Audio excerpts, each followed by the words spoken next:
adopt the agenda? Councillor Reid, all those in favor? It's carried. Thank you. Confirmation of the minutes of our last meeting. Councillor Padeco, would you like to do that? I will confirm the meetings of the last minute. All those in favor? It's carried. Thank you. Moving right into delegations, Mr. Murphy. Good evening.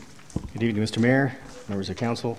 The first delegation tonight is Big Hill Creek Preservation Society. Jerry Beets is here tonight to highlight what Big Hill Creek Preservation Society is up to and what they're hoping to achieve and their mission objectives for 2019. So I'd like to call Jerry to the podium. Can you give me some instruction here on how to advance this? Oh, okay. Okay, just as This one.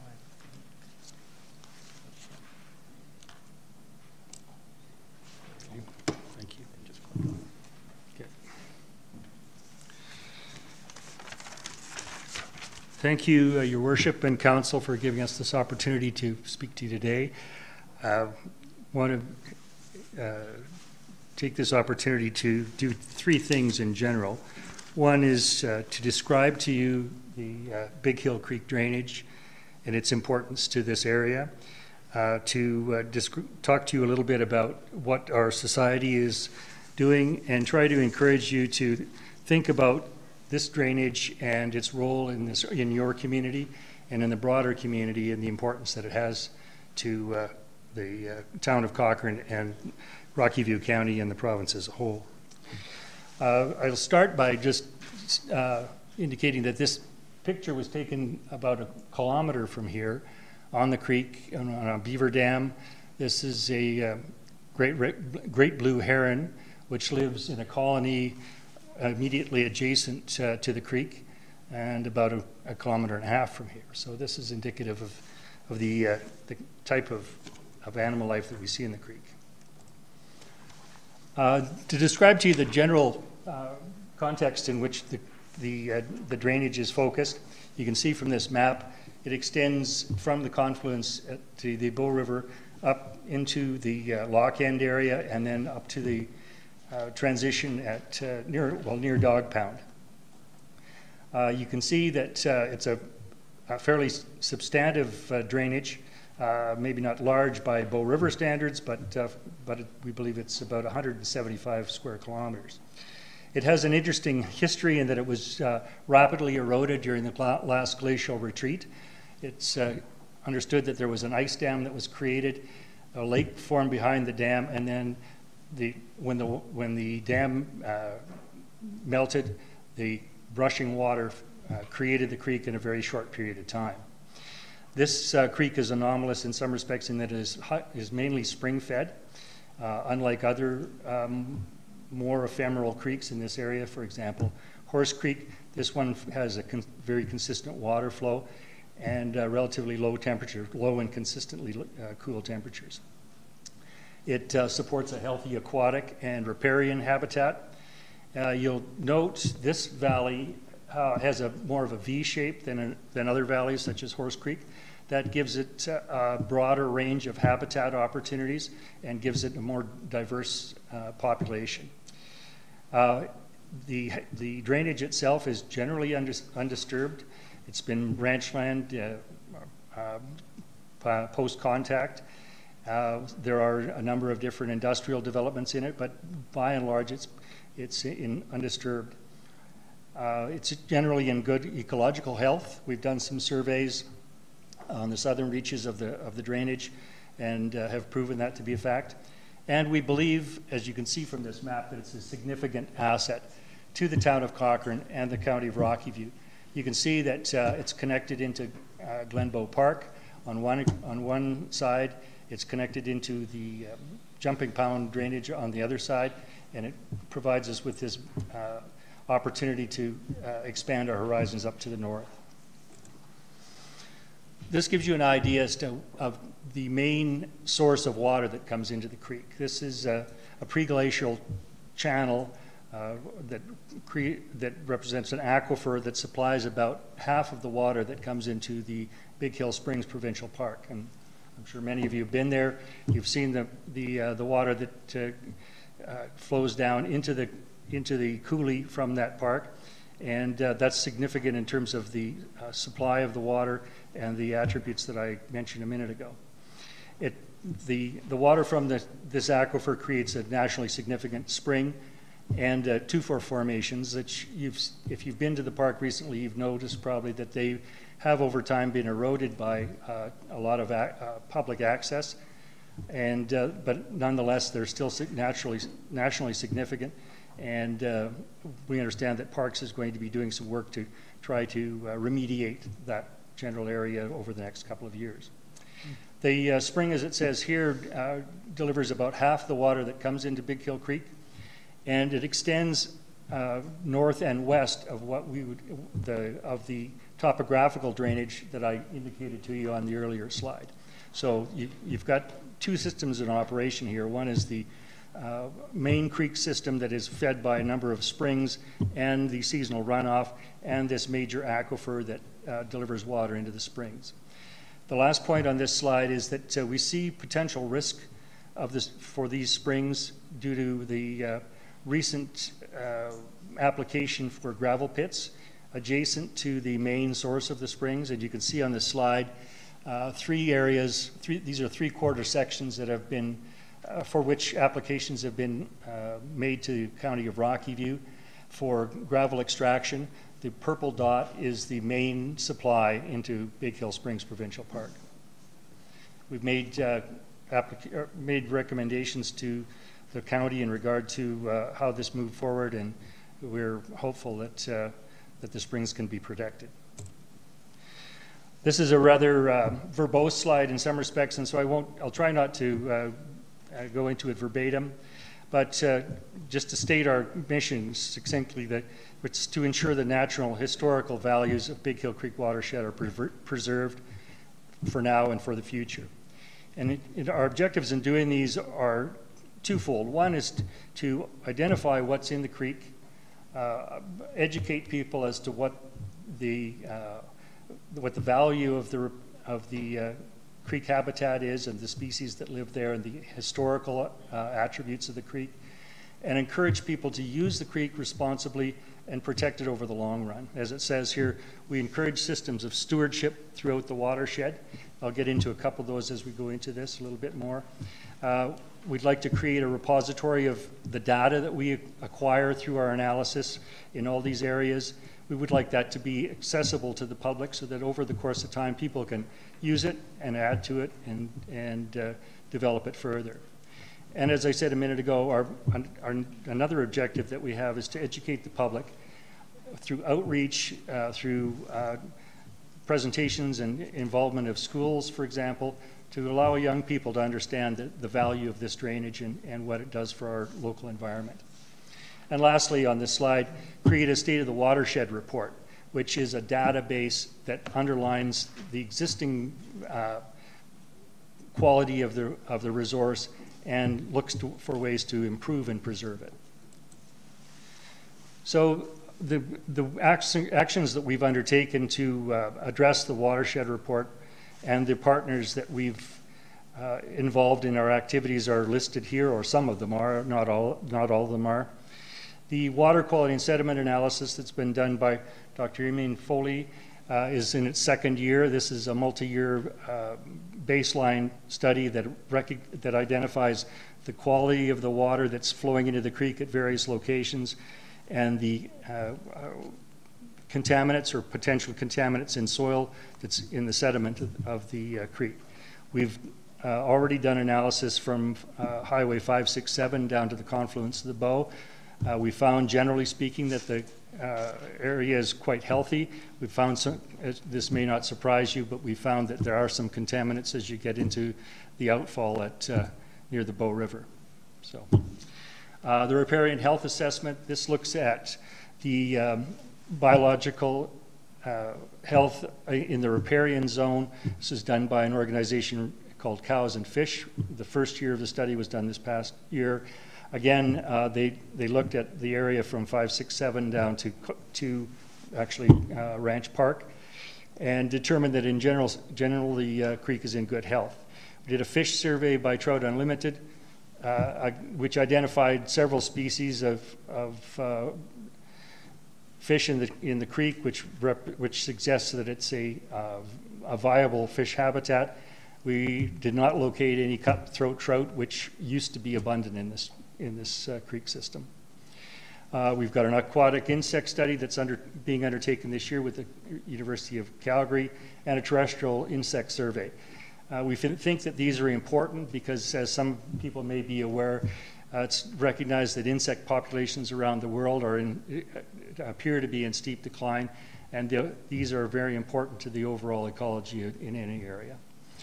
We're undertaking a beaver management program in the coming summer with the Mysticus Institute that will look at the benefits that beavers bring to the riparian zone and the ecology overall. It also recognizes that sometimes there are conflicts between beavers and human development, and those require some mitigation. So down here, about probably a kilometer from where we are today, we expect to put in a management structure that will accommodate beavers, protect the landscape, and make sure that the roadway in the bottom of the coulee is protected. And finally, the watershed mapping project by SAIT gave us an overview of about 20 some odd maps that allow us to conceptualize various aspects of the drainage, from a topographical perspective, from an animal habitat perspective, from elevations and aspects. It's interesting to note that, going back to that first slide I showed you, that was the blue heron, and that heron originated in a colony that has about 40 nests and has been in that vicinity for 40 or 50 years. Immediately across the coulee from where that colony exists, there are peregrine falcon hatchery sites. So that demonstrates to you the diversity of this coulee and again, its importance to the area. This slide looks at the specific location of the reserves that we have taken under stewardship. And you can see in the purple and green there, the municipal reserves. They're about 40 acres. You can see down in the bottom left, just for reference, where we're sitting right now, or we're sitting or standing right now, and the town of Cochrane extending up to the north. And you can see Ranch Park, of course, and also the Mount St. Francis lands. All three of these are obviously interconnected by the habitat and this animal movement up and down the coulee. We're in contact with Mount St. Francis, having discussions with them about the increasing impact of human traffic up and down the coulee. We, as I said before, we support responsible use, but we need to create a plan so that the use can be managed so that we don't unnecessarily degrade the habitat as the town develops and as the awareness of this area increases. As I mentioned before, we want to promote education and responsible use. We've put up some trail signs. We were doing some trail maintenance, and now we've created a creek crossing up in our reserves so that people can walk up one side of the creek, cross the creek, and then walk back down in a nice loop that gives you different vantage points and allows for a good recreation opportunity. I mentioned engaging with the adjacent landowners, and I mentioned Mount St. Francis. We would like to include Ranch Park and the county of Rocky View County in terms of the discussion as to how these lands are managed over time. And in addition, we recognize that creating conservation islands is not beneficial in the long run, and we need to discover ways to ensure that this drainage continues to be incorporated into the broader habitat of the Bow Valley and Jumping Pound and Nose Creeks. This is my last slide, and I think it tries to look at the broader area and the impacts or the opportunities and impacts that we can see in the years ahead. Our vision is to incorporate open spaces into the Cochrane and Rocky View County plans.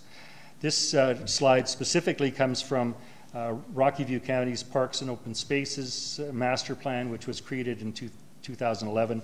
It's figure 13. At that time, they initiated an evaluation of the entire county. They focused in this specific area, in this area, on Big Hill Creek. The green sections that you can see are what they determined were environmentally significant regions. You can see also from this map that it was conceived that there might be some kind of a regional pathway system that would allow people to have the opportunity to visit and enjoy Big Hill Creek in addition to Glenbow Park and other areas, as well as obviously Cochrane. So we can see a situation in which over time those pathways might be evolved so that people could spend days walking or riding their bicycles or otherwise transiting these areas, again with management, so that we would not create undue impact on habitat. One other aspect of this drainage is beyond the fact that it's basically undisturbed, is that it's also in large blocks already under some kind of conservancy. Some of you might be aware of the Walter Hutchison lands, which are north of 567. Those were put into the Nature Conservancy of Canada a number of years ago. So those areas are, in that respect, protected against general development. As well, WA Ranches was in the news, I believe, last fall, as when they donated land to the University of Calgary, and that constitutes another relatively large block of land further up the drainage. Again, a significant opportunity to look at a broad-ranging conservancy, and an opportunity for interaction between the local community and the activities that go on up there on that ranch.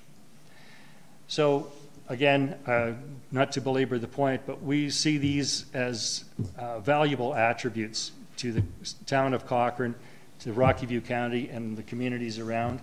We see this is a significant habitat protection opportunity, and we think that people need to get out, enjoy it, but use it responsibly.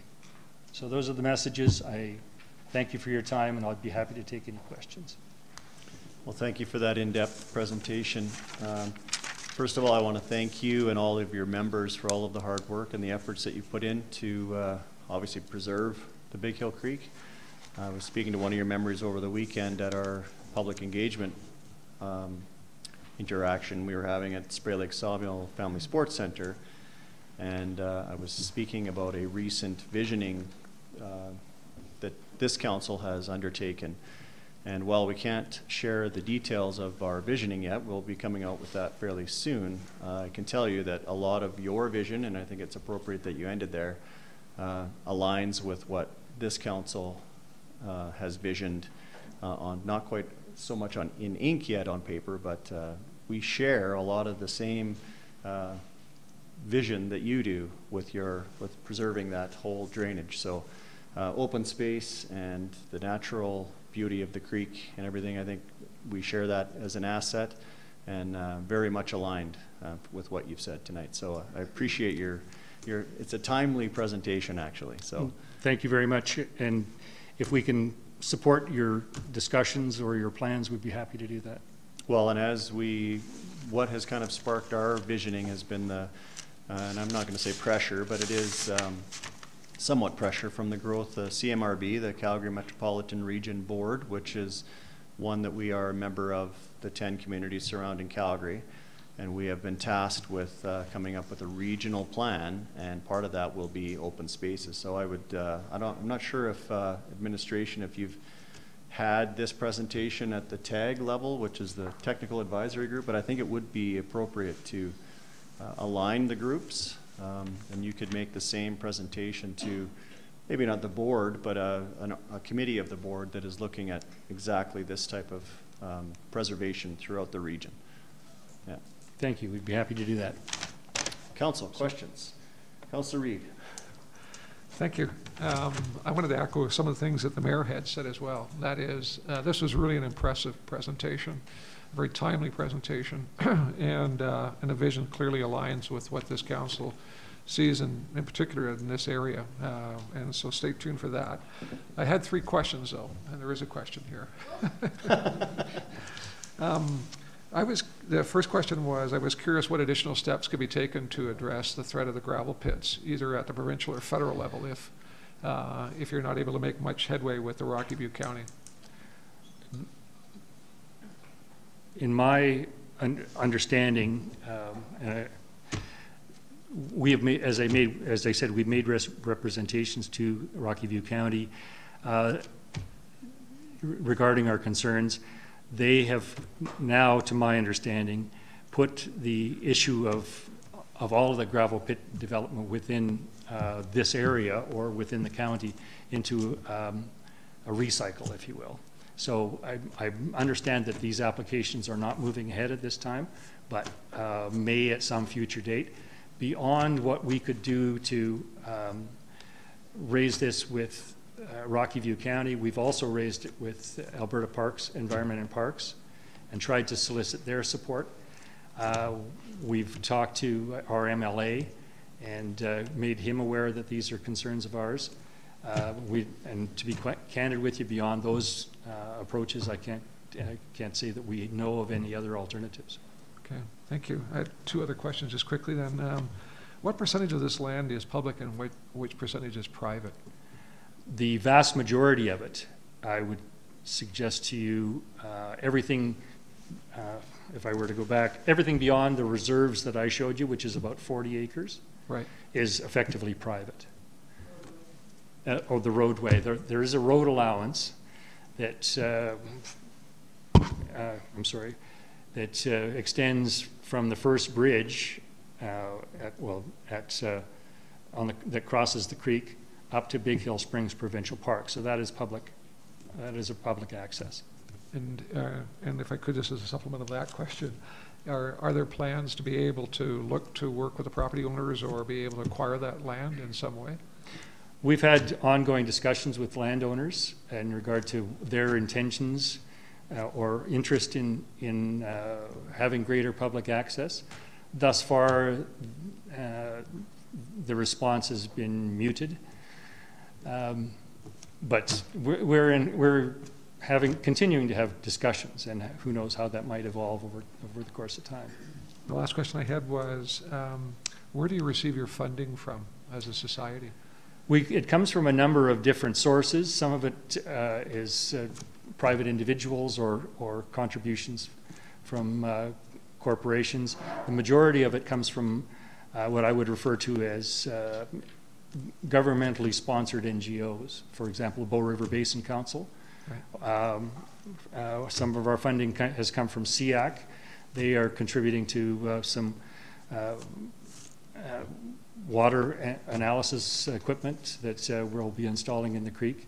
But our funding, and we're going out to private individuals on a regular basis to try to raise funds. But as you can well imagine, the fundraising opportunities in corporate world are a little bit lean these days. Right. Thank you very much. Okay. I think, if I may, the town of Cochrane was also a fund.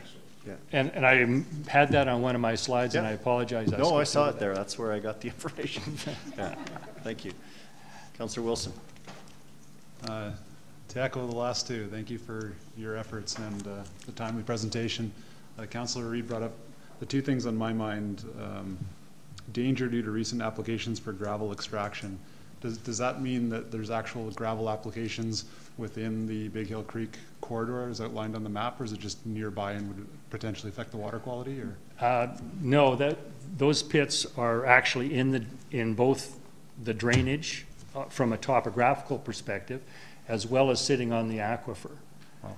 And so they are directly impinging upon that creek structure. Now, the county has told us that they've, and the proponents of the pits have undertaken hydrological studies, and those studies have indicated that they do not think that there's any significant risk associated with the developments.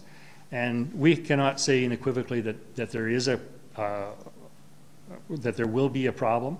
But what we've asked the county to do is go back and do more, ask the proponents to do more in-depth hydrological studies, and let's be sure that there is no risk. And that's, as around the world, there are environmentalists clamoring for more studies, and I recognize that is a concern that people have. But I think in this instance, the value of Big Hill, of the park and the creek and the potential impact on it suggests that there should be an opportunity for additional study, and we need to be confident that there shouldn't be any negative impacts on this area. Thank you. My other curiosity is, I guess, looking at the map that we have in front of us there, we've been talking about our open spaces plans and our visioning, as it's been spoke to already. As we look at that map, I can answer one of my two questions, and that's the green space that flanks the creek.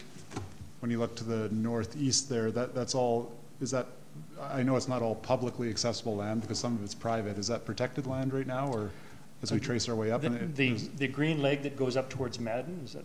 Yes.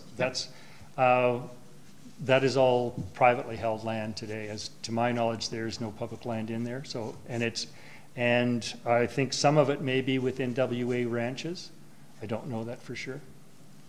And the break in the map there is? That is just the way that it was developed by Rocky View County.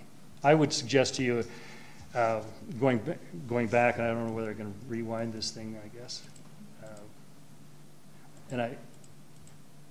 So in the top left-hand corner, you can see that the creek branches into two forks.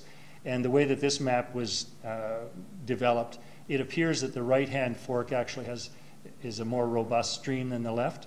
In fact, if you go up there and spend some time, you can see that that's probably not the case, but there is a significant valley structure and a number of lakes that are in that western leg. And so those are within the WA ranches, a significant portion within the WA ranches land area. And once you get over more towards Lock End, those are outside of WA. Thank you very much for your presentation. Appreciate it. Thank you. Councillor Padeco. I only have one question, thank you. You had mentioned a management structure or a management strategy when it comes to beavers, and with the recent rise of the waters of the creek level, I'm curious of whether or not they would take a look at maybe mitigation to make sure water's still flowing through that area. I've had some people chit-chatter in the background of whether or not the dam is not necessarily helpful in allowing the water to continue to flow. So I just wonder if that's something that you would take a look at long term. I'm sorry, I may have missed the point of your question. So people are concerned that the existing beaver dams are impeding flows? Yeah, just because of the recent rise of waters, I guess, especially in the Glumbo area. Well, I'm not a beaver expert, and so I can't say specifically. But what should be happening now, the current flooding, I think, is an anomalous situation where you've got a creek bed that is full of ice and runoff. And so the water that's coming down from each of the tributary coulees is not able to reach the creek bed itself, and so it's flowing out. Under normal circumstances, the development of beaver dams up the system should reduce the flow and stabilize creek flows in many flood instances. So I can't say unequivocally that it's having a positive or negative impact today because of the situation that we're in, but over the long term, beaver dams support sustainable habitat, water flows of good quality water with low temperatures, and those are all conducive to habitat improvement or protection. Yeah, I guess I was just curious of whether or not you talked about just a management structure or something to look at that, like, So the that biggest, area? the specific problem right now is that the dam that's down where that bird was sitting is adjacent to the road that runs up to the one house that's in the coulee. It's where Lise and Mike Foster live. They're members of our society. When the beavers dam that creek, it forces water closer to the road, and the county. This is kind of a vicious circle because the county comes in, tears the beaver dams out. The beavers hear the sound of rushing water, so they go back and repair the dam and build it a little higher, and that creates a bigger problem. So in that specific area, what we've discussed on a preliminary basis with the Mestakis Institute is putting in a pond leveler that allows the water to flow, maintains the level of the dam at a level that does not jeopardize the integrity of the road, but does not cause the beavers to think that there's a leak in their dam. It's quite actually from my perspective as a layman, it's interesting science. Beavers go to where the noise is, and if you can create a structure that reduces the water level without creating noise, then beavers are happy, humans are happy. Yeah, I was just curious. Thank you. Thank you. Councillor McFadden. Yeah, did we put a motion on the floor yet? No, we have not. All right. I'd be glad to do that then, to accept your presentation as information. And thank you very much, Jerry, for coming and presenting. I know your group has been working on this for a long time. Well, actually a very short period of time, but a very effective period of time. And I really appreciate how you've raised the profile and the work you've done in preserving the Big Hill Springs Creek. It's certainly an area I think that many people in Cochrane value, but I think you're the only group that's kind of deliberately protecting that, and I really appreciate the work you're doing.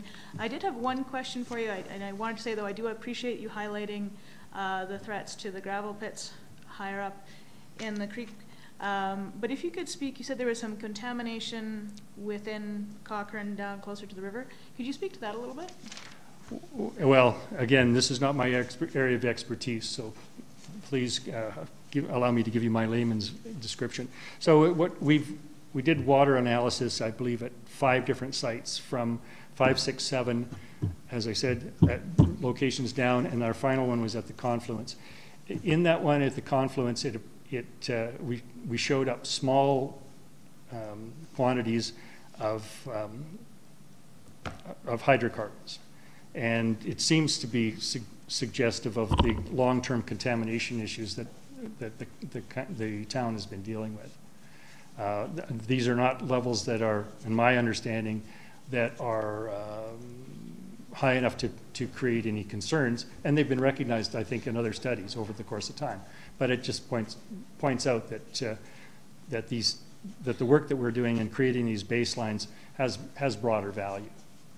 So it's something that we will on our next round analyze again and see whether there's a change. And this is information that we'd certainly be happy to share if anybody views it as valuable. Excellent. And then I think the next question, if you could, and I don't know if enough people, I don't really do much fishing, but could you speak to like the value of the creek as a local fisheries habitat? Well, again, I will apologize because I'm an economist, and so I'm speaking pretty much off the cuff on most of these things.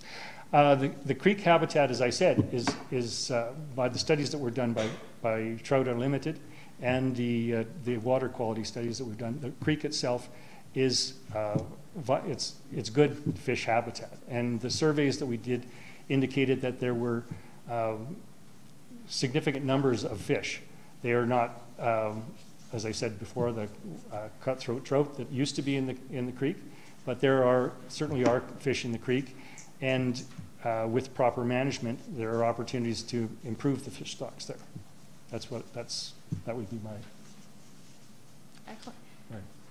Thank you. I think we have a member of administration can help us with that. Is that what that is? Sorry, Jerry. I didn't get the code. Sorry.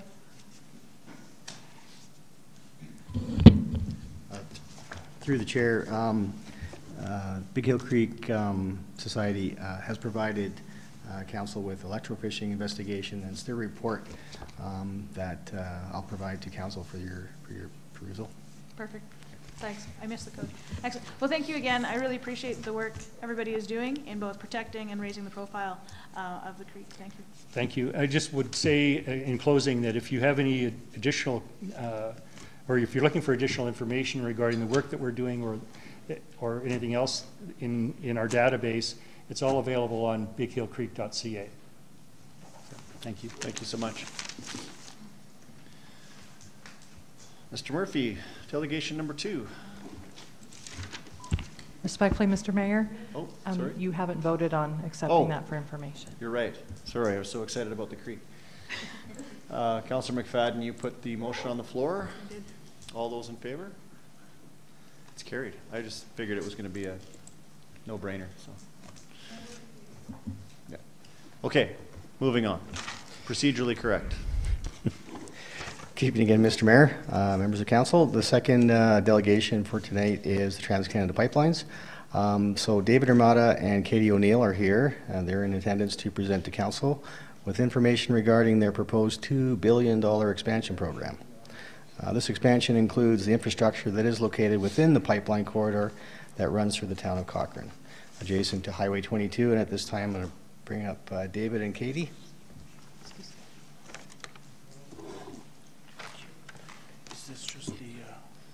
Good evening, sir. Good evening, Mayor, members of council. Excuse me. Thank you very much for the opportunity to provide an update to you in regards to the proposed West Path delivery project. TransCanada has been operating our pipeline system within the town of Cochrane for over 57 years, beginning with our NGTL 36-inch line and Foothills 36-inch line.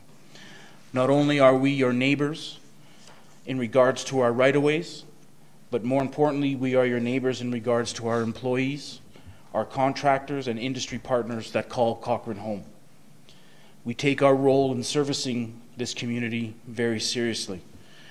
And I just wanted to reiterate that because we have the pipeline systems across Canada and we have employees across Canada. But this particular project itself, given its proximity to Calgary and so forth, is what we consider very much in our backyard. Now, the Western Alberta System mainline loop, or what we call the Rocky View section, consists of a 42-inch pipeline, approximately 21 kilometers in length, 6 kilometers of which goes through the town of Cochrane itself, through what we call the utility corridor from Highway 1 down to the Bow River.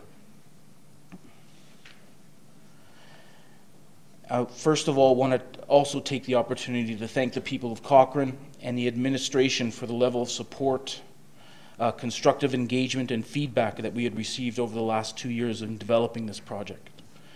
The response from the community regarding the operations of our existing lines, as well as the development of this project, has been strong. We are especially appreciative of the degree of cooperation, professionalism exhibited by the town of Cochrane administrative staff that has helped in the development of this project, communication updates to the town itself, helped in planning activities, geotechnical surveys, archaeological assessments, but also helping with the general nuisance of survey crews running around town on some of the times we've had here. More so, I'd like to thank them for the ongoing cooperation, development of environmental work plans, reclamation plans, construction schedules, which we'll get into as part of our update, and traffic management expectations. The West Path delivery project, as mentioned, is a component of a broader scope. This one here includes not only the pipeline segment, but also includes 2 compressor stations, one at the Turner Valley and one at Burton Creek. As part of the pipeline component, which I am the project manager for, and there's a separate facilities project manager on the compression side, but we view the town of Cochrane as a key partner in the safe and timely execution of this project, and we hope to make this experience and the end product something that we all can be proud of and at the end of the day achieve in a safe manner. During our route selection through this, we had a number of feedback from stakeholders, landowners, and Indigenous groups throughout the area, the town of Cochrane being a significant player in that. We had undertaken a number of environmental and socioeconomic assessments, archaeological and cultural assessments as well, land use, public safety, and constructability reviews. Since our last update last year, when we were here, we had talked and worked extensively with landowners, stakeholders, and Aboriginal communities to refine our route and mitigate a number of concerns. It has been a rewarding process and one that enables feedback from all parties to be incorporated into our final design and execution. Needless to say, it was not without its challenges, but we're happy to report that we've managed to make our way through the vast majority of them. That engagement obviously integrated stakeholders in routing discussions, outlining key milestones and changes throughout the projects, participated in a number of meetings with municipalities, be it the town of Cochrane, Rocky View, or so forth. We've hosted a number of stakeholder open houses, as well as trade shows and so forth.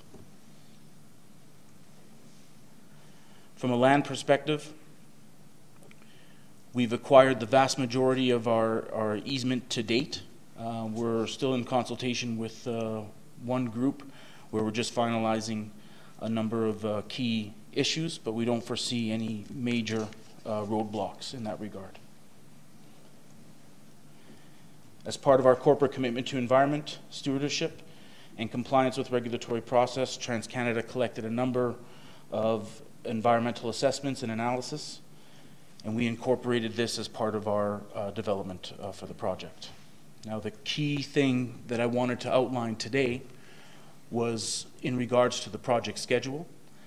The front end portion of this schedule in regards to the Aboriginal stakeholder engagement, the studies portion, open houses, as well as the filing of the Section 58 application with the board and the subsequent hearing process. Currently, we are in the process of awaiting an NEB approval. We have not yet received it, but it's days, if not weeks, away from decision by the board. We anticipate a number of conditions as part of that, most of which we have a preconceived notion of what they will be, and usually are the norm in terms of pipeline construction. We don't, I guess the thing, we don't anticipate any new or conditions that are one-ofs. Currently, we have an RFP out to a number of proponents for bid for the work. The pipeline portion of this work and this scope would commence in Q3 of 2019. So our tentative construction date is anticipated for August of 2019. And I can get into the separation of the spreads will be divided into, in essence, 3 components. The first component would be a conventional spread, which is south of the Bow River down to the Elbow River, which would commence in August timeframe. The secondary spread, which is the HDD at the Bow River, as well as the utility corridor, would commence in the winter period of Q4 in 2019, ideally, say, November, December timeframe. And then the third portion from Highway 1A north to the IPL plant site would commence somewhere in and around that October timeframe to accommodate the Ag Society areas and their schedule. Our anticipated schedules are developed to minimize the impacts to the general public in the use of the park systems.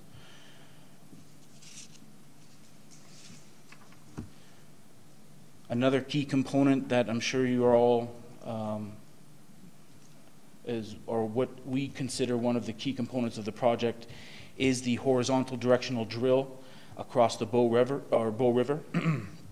As stated in our previous update, this methodology was selected as to minimize the impacts to landowners, the town of Cochrane, minimize traffic disruptions as well as environmental disturbance. The entry side of this drill would be located on the North Riverfront Park on the north side of the Bow, and the exit side would be on the south side of Towers Trail above the slope there. The drilling schedule is anticipated to take approximately 4 months or so, but our goal is to minimize the disruption of drilling operations as much as possible, both to the everyday users of the Cochrane Park system as well as the general public driving by on a daily basis. A close working relationship with the town of Cochrane to help ensure swift execution of the HDD is critical to its success, and having the ability to bring issues forth and work through concerns is beneficial to all parties. In terms of our reclamation, we have been working with the town administration staff to set expectations on how best to reestablish the utility corridor as well as the existing parks. And it has always been our mandate to return these areas back to similar, if not better, condition once we are completed our activities. We continue to look for ways to help improve these areas, both in terms of the timing of our work, our restoration plans, and the access to these areas during construction. From a safety standpoint, this was one of the key points of discussion from a number of stakeholders. And as I mentioned, over the 57 years TransCanada has operated in this area, we've had a strong working relationship with landowners, industry partners, and stakeholders alike. There is a robust public engagement program that communicates pipeline safety overall, also has an oversight to any and all third-party activities, and puts in significant safety factors that are incorporated into our design and operations of any pipeline system. As part of our emergency management, we have strategies and techniques to respond to emergency situations in various operating environments along the pipeline. We work extensively with the first responders, also as part of a member of CPOC, and we also take part in a number of TransCanada emergency exercises, the last of which was held here in March of 2018. In terms of our community involvement, we pride ourselves on the continued engagement with a number of stakeholders within the community. Our intention is to try and communicate our messaging, our timelines, our construction expectations, and what the overall disruption will be and the duration of that disruption. So these sort of events, help us communicate that message and answer any and all questions as they come up. We continue to, during that construction period, have an open communication. We have intended to have planned and coordinated updates, events, and we try and leave a positive impact after we're completed. And I know there'll probably be a number of questions on all fronts, so I wanted to leave as much time as possible for that. All right, thank you for your presentation. Actually, it answered a lot of my questions. Just wanted to say thank you for your ongoing contributions back into the community. I attended some of the events and that your company has contributed to, so I appreciate that. Thank you. Councillor Reid, first to the light again. So are we moving this for information? You can I'll do move that for information and have 2 questions. So one of my major concerns had to deal with, and I think you were beginning to address it as it related to the riverbank. And so I'm just trying to figure out, on the north side of the river, when and where you will be involved in that? Will it have any way to disrupt our Canada Day celebration that occurs on that side of the river? I don't believe so. So the intention there was to commence the HDD activities the latter part of October, so that the majority of the summer activities that take place in the parks is reduced to those winter months. Perfect. And then again, as I mentioned, the duration would be approximately 4 months to complete that drill. And just for my own information, how far under the riverbed will you be boring this pipeline? So directly underneath the river, we're approximately 100 meters below the level of the water. Okay. Below the bottom level of the water or the top? The bottom level of the water, so Okay. the foul grade of Perfect. the river. Thank you. No. Councillor Nagel. Thanks very much for coming here this evening. I just first want to say I'm a big supporter of the industry and definitely want to see this project go ahead. I do have a couple of questions. Specifically, I had heard concerns from the Lutheran Church in town about the right-of-way and the path of the pipeline, and I haven't heard from them in the last couple of months, but I was wondering if you were able to come to an agreement with that group that satisfied their concerns. We have. We had reached a resolution with St. Peter's Church back in December of this year, so we were quite pleased to have achieved that. A number of their concerns are valid, and we take all the concerns seriously, and we try and micro-route or accommodate as much as possible for any landowner. Okay, perfect. Good question, Councillor Nagel. No more questions? All right. Thank you for your presentation. Thank you very much.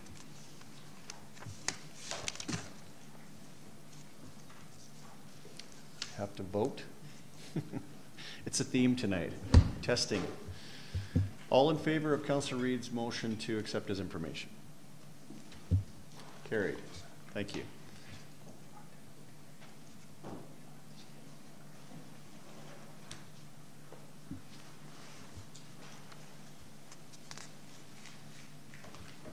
Moving into bylaws. We have 5. Bylaw 07, 2019.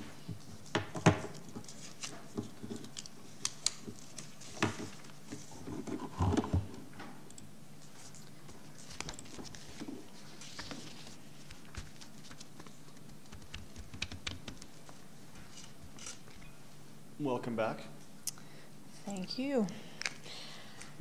Okay, so this presentation here is for the consideration of first reading of proposed amendments to the Heartland Stage 2 Area Structure Plan, being Bylaw 07, 2019. So Heartland is located in the northwest portion of the town, just south of 1A, east of Horse Creek Road, and just north of the CPR rail tracks. So the Heartland community does have 2 approved neighborhood plans. Stage 1 does cover the southern portion of the community, and Stage 2 covers the northern portion. Both of the current ASPs were adopted in 2015. And the current proposed ASP amendment that we're discussing tonight is affecting Stage 2 ASP only. The area structure plan and proposed land use amendments are in relation to the same parcels. So the next follow-up presentation from me will be the land use amendments. The parcels are located within the black boxes on the screen. And the amendments are the result of 2 recent changes that have been made in the plan area. The first change is in relation to the red parcel in the central portion. This was originally planned as an 8-acre commercial site. It was determined that this was too large for a local commercial site, and the developer was having challenges marketing a local commercial site that was that large. In response, the developer did apply to change the local commercial site instead to this 3.3-acre parcel just on the other side of Heartland Boulevard. And that site was originally planned as a medium high-density multifamily site, as shown in that brown color. So this amendment was approved by Town Council back in May 2018, and therefore this portion of the ASP amendment is simply bringing the area structure plan into compliance with an already approved decision. The second change in the area was in relation to the purple parcel immediately adjacent to the highway. So this was originally intended for the new RCMP station. However, during more detailed design stage for the site, it was determined by the RCMP in the town that the 2-acre site was too small. The town then approached the developer about purchasing an approximately 4.7-acre site in the northwest portion of the community instead. So that parcel is currently another block of medium high density as shown in the brown, as well. This would also affect 1 block of low density immediately adjacent to that site as well. So with the new RCMP site proposed in the northwest corner and the commercial site now moved to the west side of Heartland Boulevard, that left the former RCMP site and the former commercial site as needing something done with that. So the plan is to change that area to the medium high density development area instead. So given the density targets required by the town's municipal development plan, it did make the most sense to change those parcels into the multifamily to make up for the loss of the other two proposed multifamily sites. So this slide is showing the updated proposed amendment to the area structure plan. So this shows, as you can see, the RCMP site now moved to the northwest corner shown in the purple. And then the commercial site moved to its existing location now, and then the former RCMP and the former commercial site now in orange as the medium high density residential development. So in terms of, I've showed you the mapping changes that have been proposed in the area structure plan, and then these are some of the content and textual changes that are also being proposed to go along with this change. So policy 7.2.2L speaks to commercial uses adjacent to public service lots. We are proposing to remove that policy as the commercial site is no longer adjacent to the public service lot or the RCMP site. Policy 8.1.2 speaks about public service development, that being the RCMP site, being physically compatible with adjacent residential and commercial areas. So this is just proposed to be amended to remove the commercial portion of that text, as the RCMP site would no longer be adjacent to the commercial lands. So again, just a bit of a cleanup given the changes that have happened on the lands. This is probably, yeah, okay. I was scared that this might be a little tough to see, so when I come back for public hearing, I'll make this into a better graph. But this is taken directly from the existing area structure plan and then the proposed area structure plan. So the final change being proposed is related to the change in the medium density zoning. So the new location, being the old RCMP and the old commercial site, is slightly larger in size than the two previously planned medium high density areas, meaning the amount of multifamily has gone up from approximately 6.37 acres to 9.19 acres. And also the low density was reduced from approximately 51.25 acres to 50.58 acres, with that removal of that R2 strip that was immediately adjacent to the RCMP site. So this means that the proposed density for the stage 2 lands would go from 8.16 units per acre as it is currently to 8.6 units per acre with these amendments. And so with that, administration is recommending that council give first reading to Bylaws 07/2019 and also establish a public hearing date for Monday, April 8th at 6 p.m. Councillor Flowers. Thank you for your presentation. I will move that council gives first reading to Bylaw 07/2019. Questions? No? Call the vote this time. All those in favor? It's carried. Thank you. We'll set the public hearing too. And also that the public hearing be set for Monday, April 8th at 6 p.m. Okay, all those in favor? It's carried. Thank you.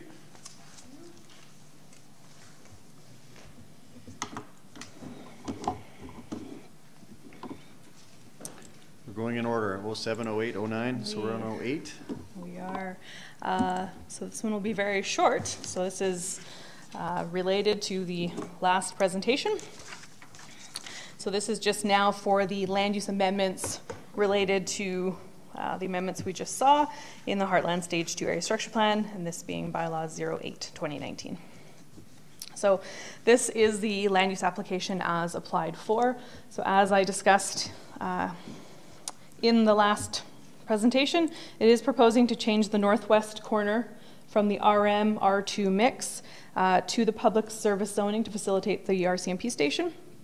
And then from public service and local commercial to the RM, or high density multifamily. And then also there's a little strip of R2 here that had never actually gotten its zoning. And just to finish the block off in terms of like the road comes through there. So just to finish off that development of that block, given the road location, change that to R2. The local commercial, as I'd mentioned previously, it had already had its zoning changed in May of last year, so that one is not part of the land use application. That's only part of the area structure plan amendment. And then, yeah, so it's pretty straightforward and following exactly from the last presentation. So with that, administration is recommending that council also give first reading to Bylaw 08-2019 and establish the public hearing date for April 8th, 2019 at 6 p.m. Excellent. Who wants to do this one? Councillor McFadden. I move that council give first reading to Bylaw 08-2019. All those in favor? That is carried. Thank you. Carry on with the public hearing. I move that council establish a public hearing for Bylaw 08-2019 for Monday, April 8th, 2019 at 6 p.m. Thank you. All in favor of that motion? Carried. Thank you. Thank you.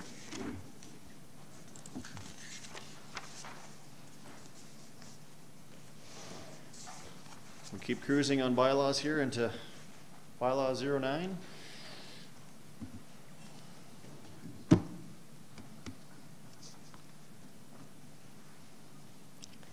Good evening, Mayor Janine and council members. I'm here tonight to present to you Bylaw 09-2019, the Supplementary Assessment.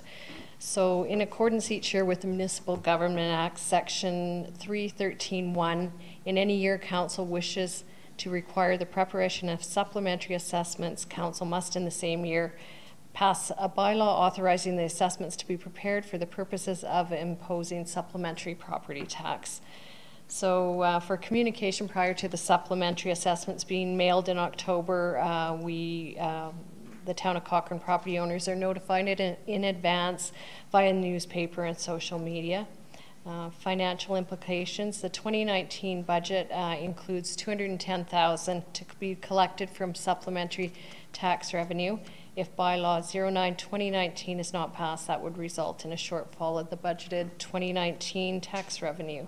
So council would recommend that, or administration would recommend, sorry, that council gives all three readings to Bylaw 09-2019.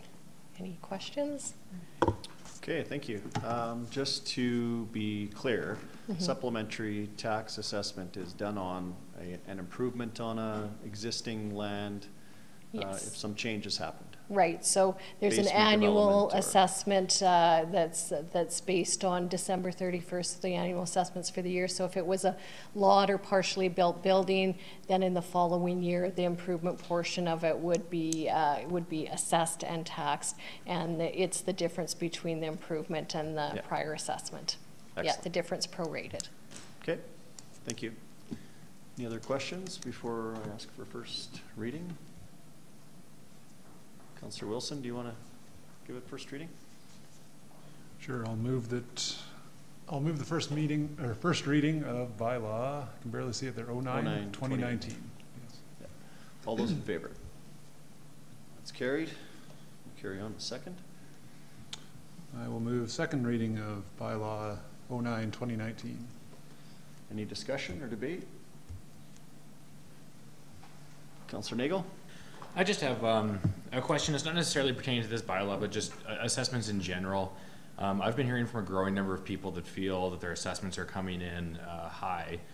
People are pointing to things, like the example that people are pointing to is that their house is for sale for a price less than what our assessment is, and it's been on the market for an extended period of time, and they're unable to sell it. So their logical argument is that, well, obviously the assessment is way too high since I can't even sell it for less than that.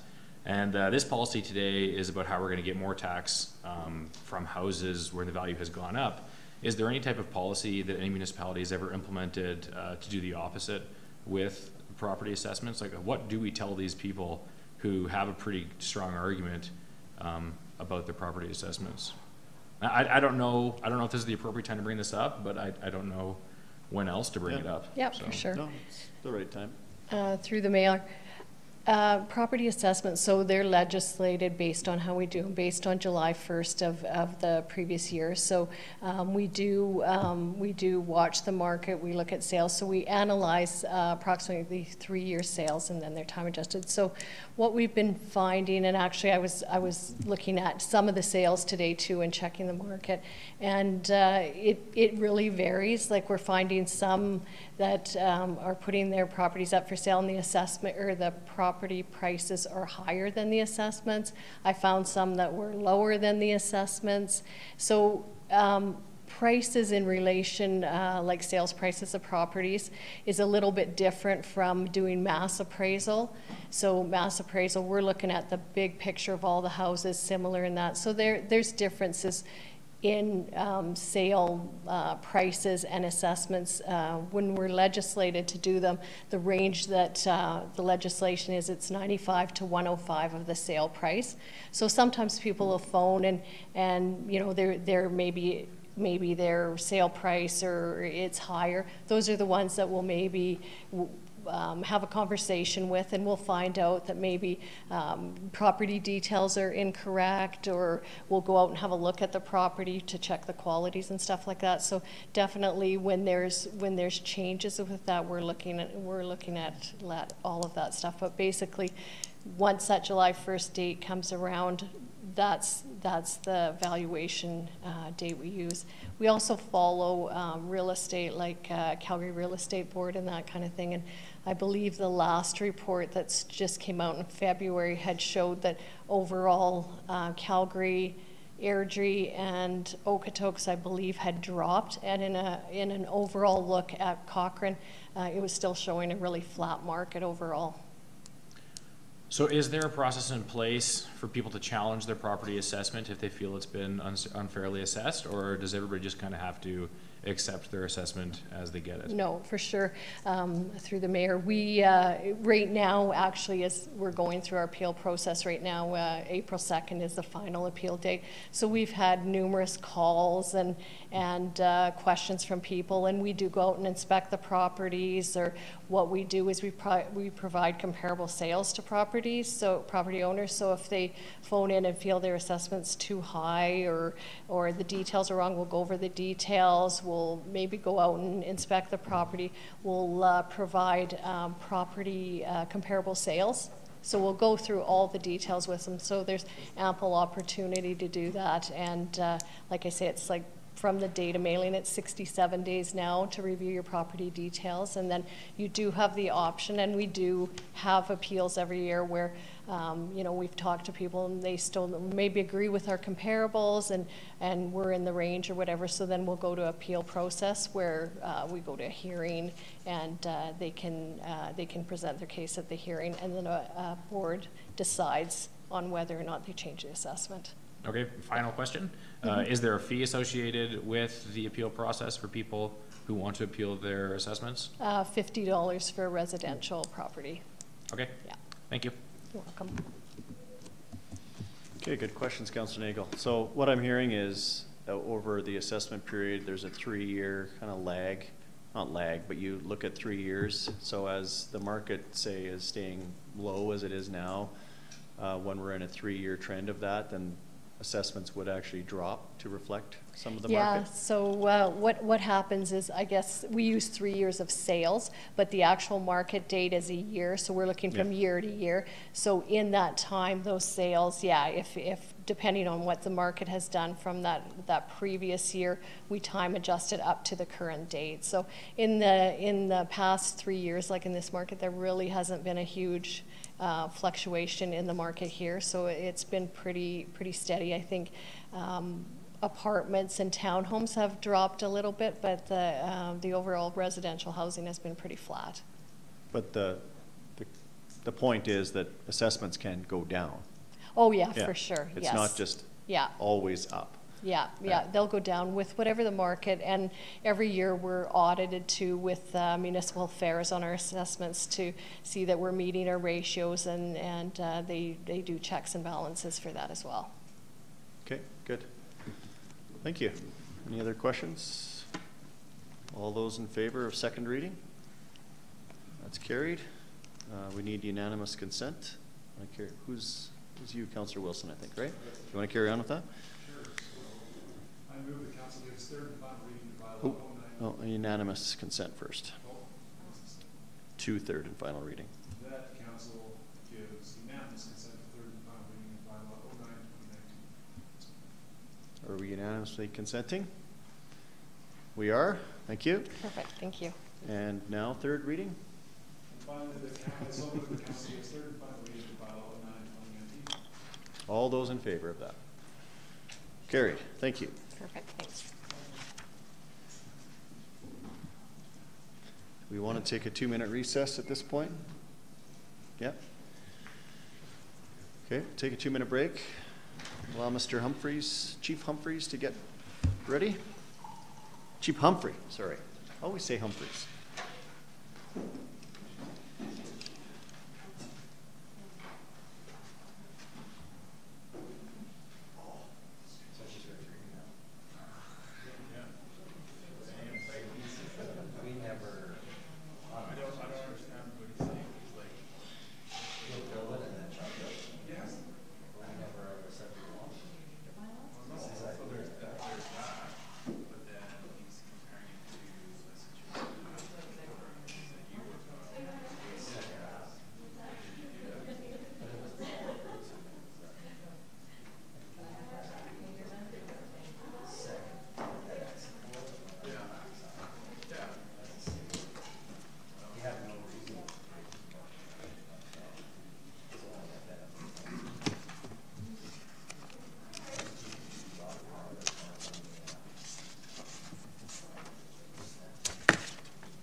Yes, it is.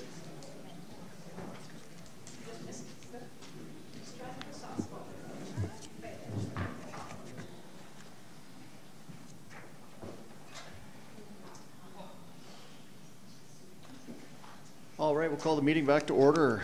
Welcome Chief Humphrey to the podium. Good evening, Mayor. Chief. Good evening, Council, senior staff, and colleagues. My opportunity to stand here this evening, present Bylaw 18-2019, which is the emergency management bylaw for the town of Cochrane. There'll be another piece to this, as what I bring you this evening will reflect a change in the procedural bylaw presently within the town of Cochrane.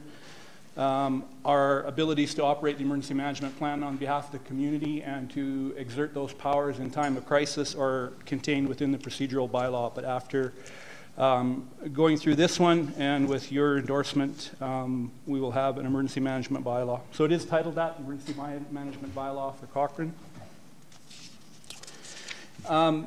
It contains our definitions, and this has come about through the province and a change to the Emergency Management Act for the province, wherein all municipalities will have a true municipal emergency management bylaw by January of 2020. So we're a little bit ahead, but we're trying to be proactive and have it ready to go. In particular, the emergency management bylaw names the advisory committee, which is made up of a member, the mayor and or deputy mayor, and the director of emergency management. It goes through further to endorse the powers of the state of local emergency, which is the powerful document in itself used by municipalities in time of crisis to bring about the ability of the municipality to act in those areas within our municipal grounds that would be deemed to be within our control to mitigate that emergency that's at hand. So that's known as the state of local emergency, and it contains the criteria for us to enact and have signed that state of emergency by the mayor. It speaks to the Emergency Management Agency, which is the agency of staff that will carry out the municipal emergency plan under the guidelines as created. And in the end, it talks about an emergency coordination center, which every municipality will have and be able to operate. And that center will be capable of providing communications to the public, continued community services across the rest of the municipality, to work with development services, to work within the Emergency Coordination Center as well, information services, legislative and protective services, infrastructure services, corporate services, human resources, and additional members of the town administration as required. And we've chosen to make up our agency in that light. It also speaks to the financial portion that would be endorsed by council for the community to carry. That would be during the event where we would have to make commitments to possibly outside agencies or contractors to provide us resources and equipment or our means or materials to undertake the emergency. And would also speak to our ability to maintain records and documents so that in recovery we would be able to recover through the government those costs. And with that, I present the Town of Cochrane Municipal Emergency Management Plan. Thank you. Council, first reading. Who's up? Councillor McFadden. I will move first reading to Bylaw 18-2019. No questions. Any questions? No? We've got a few readings to give. Lots of time for questions. All in favor of first reading? Carried. Thank you. And carry on second. All right. I'll move second reading to Bylaw 18-2019. Any debate or questions? I have one question.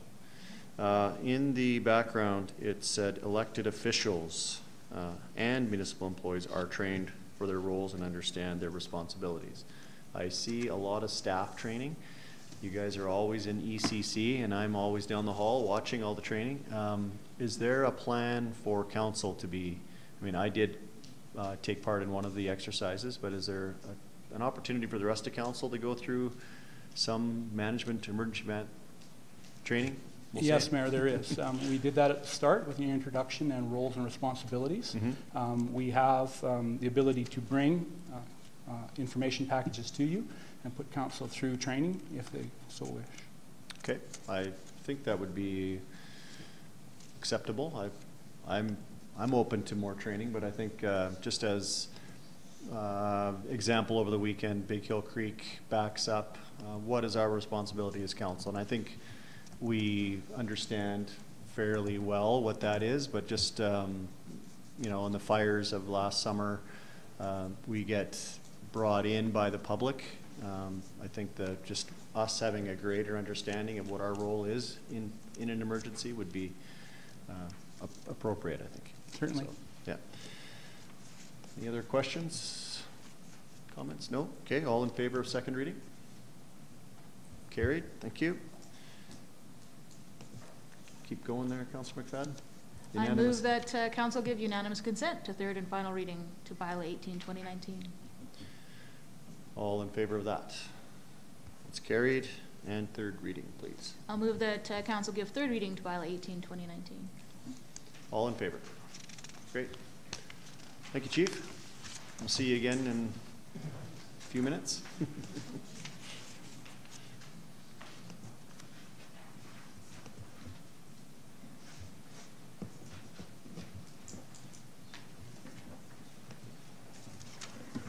Ms. Knight, procedural bylaw, which we all fall under. All meaning us, council. We're supposed to anyways. Now I'm struck with, I may have, oh, here we go. Okay. Good evening, Mr. Mayor, members of council. Before you this evening is Bylaw 19, 2019. The procedural bylaw 01-2011 was the one prior to this was the last time this bylaw had a full revision. Since then, there have been a number of smaller revisions, including changes to meeting times, recording of votes, and many changes to Schedule C with the addition of new committees, task forces, and advisory boards, as well as the removal of committees that council has determined have fulfilled their mandate. Standard practice for revisions to bylaws is for administration to provide you with a red line version of the bylaw edited, but due to the fact that the entirety of the procedural bylaw was reworked, reworded, and rewritten, providing a red line version would not have been useful to council at this time. Therefore, what is before you is a brand new bylaw. Administration's focus was on creating a more concise, clear procedural bylaw that reflects Cochrane's specific processes and procedures while ensuring compliance with the MGA. The review included reviewing guidelines provided by Municipal Affairs and a review of other municipalities and what they are currently doing. In revising the procedural bylaw, administration was intent on streamlining the procedures to allow for greater clarity for council, as well as residents who want greater understanding of the document that guides what happens within council chambers. Some sections that were removed that were felt to be outside of council standard practice, such as Committee of the Whole. Committee of the Whole is used by several communities when a committee of councillors is struck to conduct business as a committee of council. This is not something council has used in the last many years, and so was removed from this bylaw. Motion on notice was also removed, as although it has been in use for Cochrane for many years, it is not standard procedure outside of Cochrane. This change does not affect council's ability to put forward notices of motion, and once a notice of motion is approved for council, it will just come back as a business item dependent on direction of council. Strategic planning has also been removed. Further to a resolution of council, a strategic planning session is now held on the third Monday of every month, and so is not required on the agenda itself, as strategic sessions are not governed by this bylaw. Correspondence has also been removed, as the town has a standard practice of providing residents correspondence directly to council for their information outside of a formal council meeting.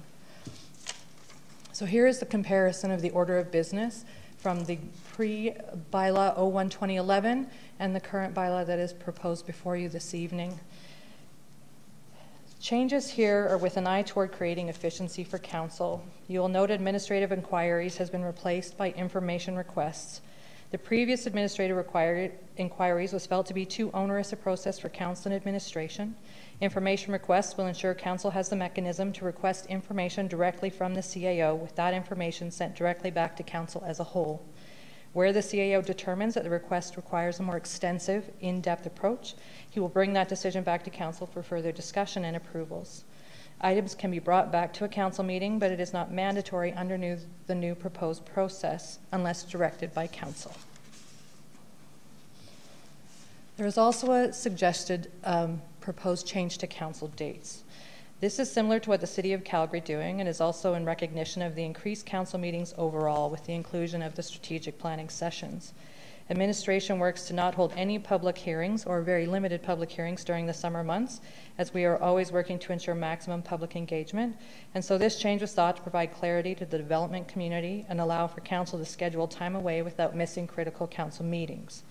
The elimination of meetings between nomination day and a general municipal election is also becoming standard practice and does not stop a council from calling a special council meeting during a time they feel like there is decisions that are required. Part of the changes also include the removal of the terms of reference for the Emergency Management Committee that used to live within this bylaw. And all of the terms of reference continue to be in there for existing committees. So we have removed the task force. We have removed the tri-site plan because they have met their mandate and their expiry terms had been expired, and so they have been removed from this. So currently within the bylaw, there is only the existing committees that council has endorsed. You will note that the terms of reference for all the committees have had their previous revision dates removed because this, as if council endorses this bylaw, that's their fresh start for those committees. But there have been no changes to the terms of reference for those committees. Any changes coming forward would again come forward as part of the fall annual review. And with that, administration is recommending that council give all three readings to bylaw 19/2019.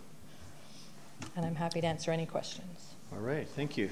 Actually, pretty fair, large, wholesome change there. Who's up next for giving first readings on? Councillor Flowers? Yeah?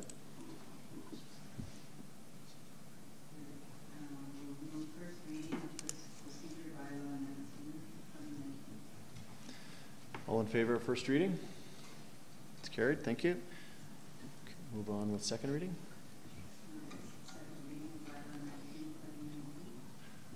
Okay, I see some. Okay, Councillor McFadden. Thank you very much.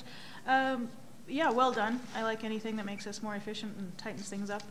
I did have, I think, just two questions. I do like the elimination of meetings between nomination day and election day. What's the timeline between the nomination day and election day? 4 weeks. 4 weeks? Okay. Mm-hmm. And then the election is always the third Monday? Third Monday of October. Okay, yes, so we'd be able to get a first one meeting in kind of between July and the election in election day. Through the chair, there would be 3 because you would have 2 in September. No, two in September because nomination day would fall on that. I believe it's a Monday or Tuesday, so we should be able to get one in that date, and then no more till after election. Okay. And then now I've never experienced this challenge, but in going through it, in a disturbance by the public, if we ever needed to remove somebody, the note said we'd have to call the RCMP. Could we just use our own municipal enforcement team? Yes, we could. Does that need to be changed, or is that just understood? Generally, we would have to call 911 if we were having a significant issue, but we would also be in touch with Frank's team as well. So we can put and/or municipal enforcement, but generally for removal of public, that really is an RCMP issue. I don't think it's, like I said, I've never seen it, but the RCMP was mentioned particularly, and I wasn't quite sure if we should open that up to and/or. I'll see if anybody else has any thoughts on that. Okay, thank you. Councillor Federico. I just have one quick question, and I know that the Transit Task Force has met their terms of reference, but would there be a point of possibly using them to help communicate out what's happening with transit, maybe in a different way, maybe utilizing that group still? I don't know if that was ever thought of. They were removed from this procedural bylaw because their term had expired. So they had expired at the end of December. There's certainly ability to access that group, to have them sort of float that out without having that official terms of reference in place. But if council were to wish to reestablish them, that can be done at any time by a bylaw revision as well. Okay, thank you. Councillor Nagel. Oh. For streaming purposes. I was just going to say I'm also very supportive of getting rid of council meetings during the election writ period. I think it's a funny coincidence we're having this discussion right now, but the things definitely get a little crazy during election time. And like in the last election, we had a decision to lock in a contract with a transit consultant like a week before the election, and those things become very symbolic, and sometimes logic can go out the window. But so very supportive of these changes. Thank you. Thank you. Councillor Reid. Well, Here it comes. There it is. I think it's the operator, not there. I just want to say thank you for the work. I had a series of questions. I had the opportunity to have a pre-discussion with the mayor. He told me to just hang on and wait for your presentation, and I'm pleased to say that you answered all my questions. So thank you for, I'm not sure if it's a labor of love or a love of labor, but thank you for your work. Thank you. Anyone else? No? Well, I too support the changes. I think it's, as Councillor McFadden has said, anytime we can become more efficient, I would move in that direction. So without belaboring the point anymore, I'll call the question on second reading. All those in favor? It's carried. Where are we at? I can't remember. Councillor Flowers, sorry. Unanimous consent. Yes, we do. I believe it's part of our procedural bylaw. Not quite hitting the button. There we go. Move for unanimous consent. To proceed with third and final reading. Correct. All those in favor? It's carried. We're unanimous. Can you give it third reading? Okay, move the third and final reading for Bylaw 19, 2019. Excellent. All in favor? Carried. Thank you. Bylaws. Check. New business, which will next meeting be called business. If you were following along at home, that's what we just did. I will ask Ms. Lowe to come to the podium, but she is in Edmonton. In Edmonton. Taking emergency training. How appropriate. Exactly. Ms. So in Ms. Lowe's absence, it's my pleasure to introduce Inspector Lauren Weir to deliver the Mayor's annual report. This is an annual report that comes to Council, and it's the activities that have happened in our detachment area for the year. So it is a little earlier this year. You'll note in the report that we're trying to streamline and bring this in a timely manner to Council as opposed to waiting till the second quarter. So I'll introduce Inspector Weir. Thank you. Good evening. Welcome to the hostile chambers. Well, we have so many enforcement officers in it tonight. It's kind of been calmer than usual, but yeah. Thank you for waiting through the bylaws. Thank you, Your Worship, Council, staff. I appreciate it. Just before I get started, I brought Sergeant Ryan Singleton, who is new to the detachment. He arrived February 11th of this year. He is our new operations support NCO, so he's my so he'll be after me, number 3. So Ryan comes, so basically Ryan has replaced Darlene White, who was promoted out to district headquarters as an advisory NCO. Ryan has 19-year service. He started his policing career in, well, actually Winnipeg, but I'll just talk about the RCMP. The RCMP in British Columbia. His focus and expertise was in major crime. He transferred to the wonderful province of Alberta, I want to say in 2012, transferring to a major crime unit in Calgary. From there in 2015, he moved over to the professional responsibility unit and then has come to us very happily. So Ryan oversees a very large portfolio for me, what I call my specialized unit. So his bench strength is going to be very significant and brings a great deal to the table. So I just wanted to take the opportunity to bring Ryan so that you all could see who he is and know that I think with the exception of maybe a 4-month window, for the first time in 2.5 years, all of the management team at the RCMP is present and accounted for. So thank you very much. That's excellent news. Welcome to Cochrane, and thank you for your service. And you better just walk to the podium for like 3 seconds so the people at home can can say who we're welcoming to Cochrane. There you go. Yeah. Thank you. Thank you, sir. All righty. Am I supposed to click this, or are you gonna? Huh? The up down? Oh. See, Ryan, I told you I was gonna embarrass you because I wouldn't know how to use this baby. So the up and the up? No, the down. Okay. So for me, overall, I'm extremely happy with our 2018 year to report. You have had a chance possibly to have a glance at it. For the most part, there is a downturn in almost all of the areas. Some areas we can do a little bit more on, but overall it has been a tremendous improvement. And I will carry on along with the comparison of the trends. You will see, as I say, for the most part, our property crimes are the one thing that has plagued us over the years, and we've been focusing on that. And you will see that there is a downswing in our property crime. Our persons crimes, also, they haven't increased. They've gone down a teeny bit, so very pleased with that. Overall, the comparative trends between 17 and 18 really demonstrates to me specifically that our crime reduction strategies have had the desired effect. Again, the persons crimes totals overall, we are seeing a downturn and a downward trend in most of the persons crimes.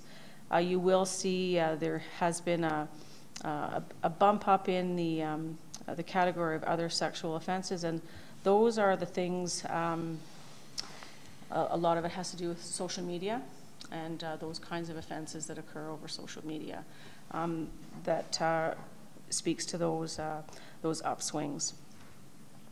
Again, so the property crimes are broken down here a little bit further than the higher overview. You will see that the break-in enters, which have been sort of the bane of our challenges, are down. Our theft of motor vehicles down.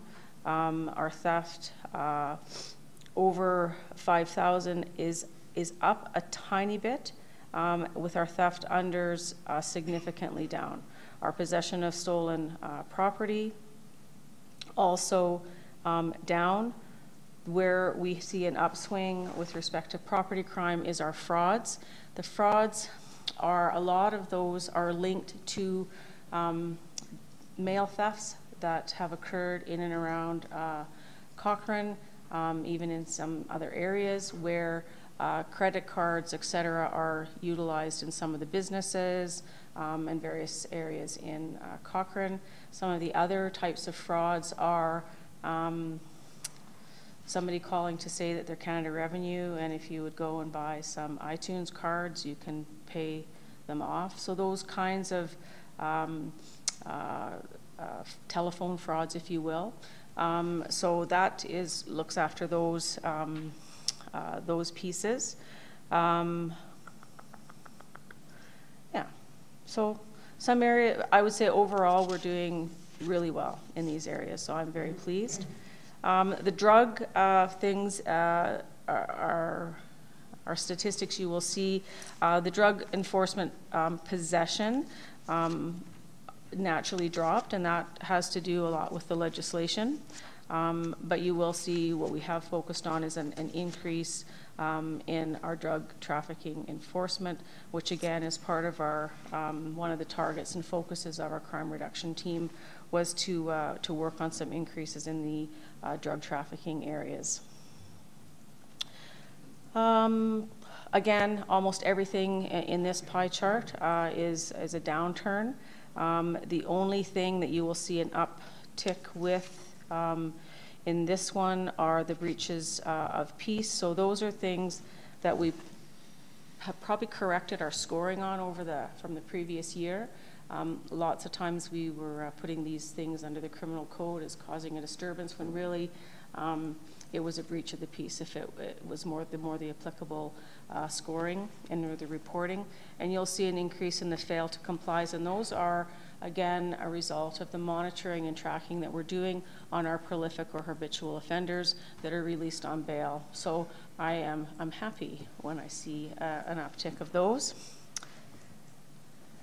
I just got to catch myself up to my pages because I talk when I shouldn't, maybe. It's a shocker. On this one, you will see we have where our biggest sort of upswing on this one that is of the most significance to me is under the Mental Health Act. So that has been a big upswing in the 2018 year, which I think that I did suggest might be one of the things that can happen when folks are stuck in between support and the various agencies where they can seek some help. So, and that also speaks to some of the breach of the peace pieces. So one of the things that we've been working a lot on, or our hope for our focus for this year, is going to be with respect to our youth liaison position that I will speak to shortly, and engaging some of our partners. And everything else is, I think, we've had some sudden death increases, but that's not criminal in nature. Our traffic statistics, you will see there was a big swing in the provincial traffic offenses, but we've gone to an electronic or a PAT ticketing system. Before we used to bulk file all of our tickets by the month, so you didn't. Now every time we write a ticket, a file is generated. So you will see that upswing, and for this year they're taking them out of the statistical data so that it doesn't look so shocking. The impaired related offenses, so again, an upswing in that, but again, for me, this has a lot to do with the road safety initiatives as well as the crime reduction initiatives. So with the road safety piece, our municipal traffic and our general duty members are tasked with doing road checks and making themselves visible to discourage and, if necessary, detect impaired drivers. The other piece on the crime reduction side is we have developed over the last year a process, we call it the 3 to 5 program. You'll see Mayor here, us talking about it. And that is where we have our municipal traffic and our general duty and our crime reduction team focusing on, again, our crime analysts, where we're having emerging crime trends or upswings in different criminal activities. We have a 3 to 5 program where basically, because we go to choke points in different areas in the community, and we will do road checks or traffic stops on every vehicle that's moving between 3 and 5 in the morning. And I will tell you, this has had a significant and profound effect on the criminality. But during those check stops, we then anticipate, or what comes of it is we do pick up some more impaired drivers. So that's sort of a natural consequence of that 3 to 5 and the extra boots on the ground out in the community. Again, so here, the significance, I think, for me here, super excited for the suspicious person vehicle property. The reported makes me happy because the community, that tells me the community is listening to when we say, please, if something is off, call us. And we will, so I'm really super happy about that. The other thing that continues to rise each and every year, criminal record checks from 3522 to 3938. So these continue to be significant. The other thing that was, you can see a reduction in an increase in our false abandoned 911 calls. those take a great deal. Those are priority 1 calls for us. So that kind of redirects us a little bit, but ultimately they're not super high. So it doesn't really concern me at all that they're being wrongly quoted. So I think one of the highlights I want to talk about this year is that we're at the town resource for regular members. We have hit a 23. Thank you again for the 3 member increase last year. We have 7 clerical support staff supporting the frontline operations and the 1 crime analyst. She has been, I can't tell you enough of the importance of that position and what she has brought to the table with our crime reduction, helping us focus on where we exactly need to be and bringing in the appropriate data. Our total calls for service over 2018 was 13,710. Of those, 5,977 were in the town of Cochrane. And I want to say this, I think it's probably been a number of years, but this is only a 0.3% increase over last year. So the work that is being done by the members of Cochrane, the community as a whole, I believe understanding what we need them to do with respect to reporting, but ultimately it is the crime reduction that has driven down the calls for service. I am convinced of that. So again, thank you for supporting me wanting to make that unit so. The criminal caseload per member is down to 70.2 from 80 last year. And again, that is reflective of the 2017 push and the drive that we started with our crime reduction. And our police to population ratio, because of the increases, is dropped from, I think we were 1 to 1315 last year, and so we're 1 to 1215. So the goal of the COP to POP 1 to 1,000 is ever nearer. Some of the highlights that I want to speak about, the Cochrane and Area Victim Services. I can't speak enough about that unit and that team. You will see 1,064 new files, up from 790 last year, with 1,183 clients, an increase from 939. These people are very busy folks. 91% of the clients were over the age of 18, and 56% of all VSU files opened were in the town of Cochrane. So amongst the many things that they do, community referrals, victim impact statements, financial, help them with financial benefits, death benefits, restitution applications, court support, and preparation. There are a lot of moving parts to being a victim, a lot. And these men and women literally in some cases carry these folks through to being able to move forward. And again, I can't speak enough about what they bring to this community every day. The other thing that I quickly wanted, actually I'm going to back up. I'm quickly going to say this. They have, Victim Services and Area have been successful in receiving a 3-year grant for the development of an Indigenous victims outreach specialist. That is going to be tremendous. This is a 3-year pot of money, a grant over the 3-year period, and it will assist in addressing some of the barriers that may be experienced for accessing victim service support.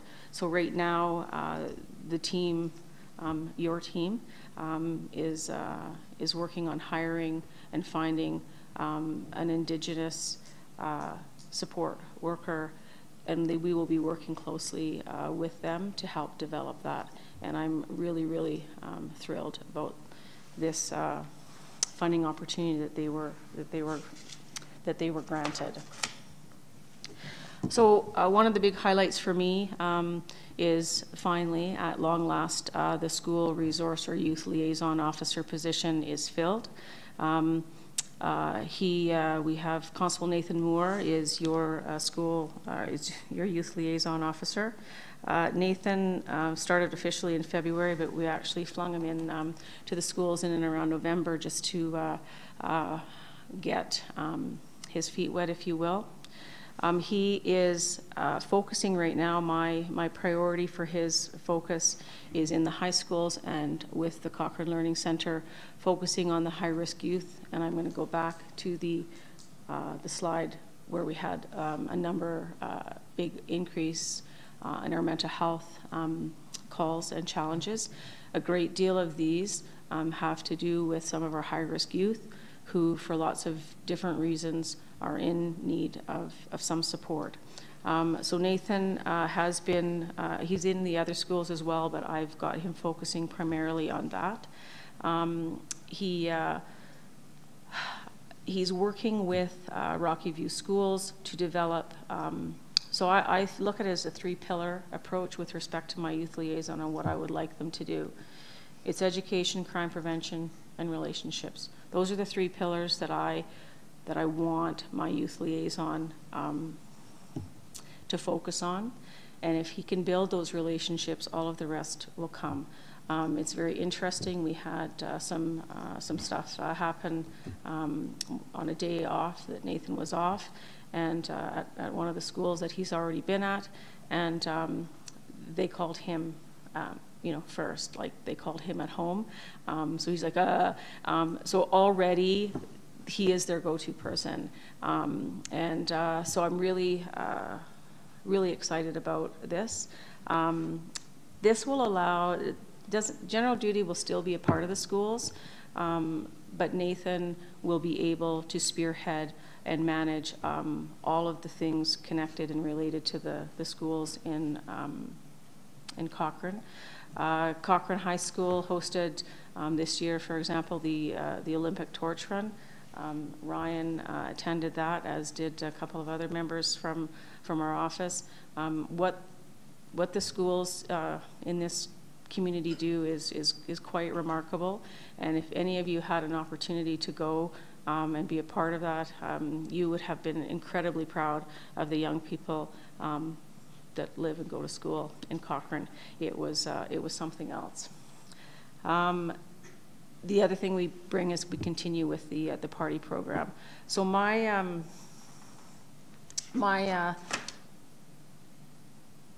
stole Nathan from Rocky View County. He was in the Rocky View Enhanced position.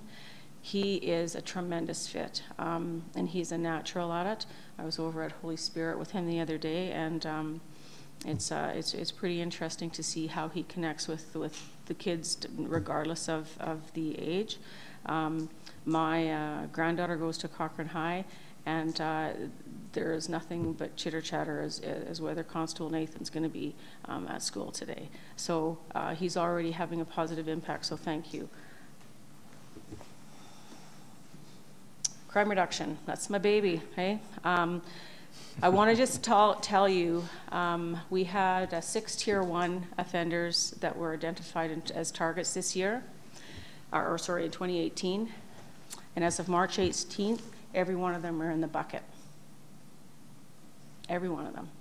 That is how hard this crime reduction team is working for you and how well it's working for you. I'm just going to give you a little bit of the bits. So we had a prolific offender monitored and tracked by the crime reduction unit, was arrested in a stolen vehicle, multiple charges. He's currently in custody. So this was one of, so this will be the third time we have embraced this fellow, and he is in custody, and he will be facing a significant jail time. Sometimes it takes a little bit. We just have to keep picking at it. And he will either, as I said before, he will either embrace change, he will move, or he will go to jail. And that's what happened.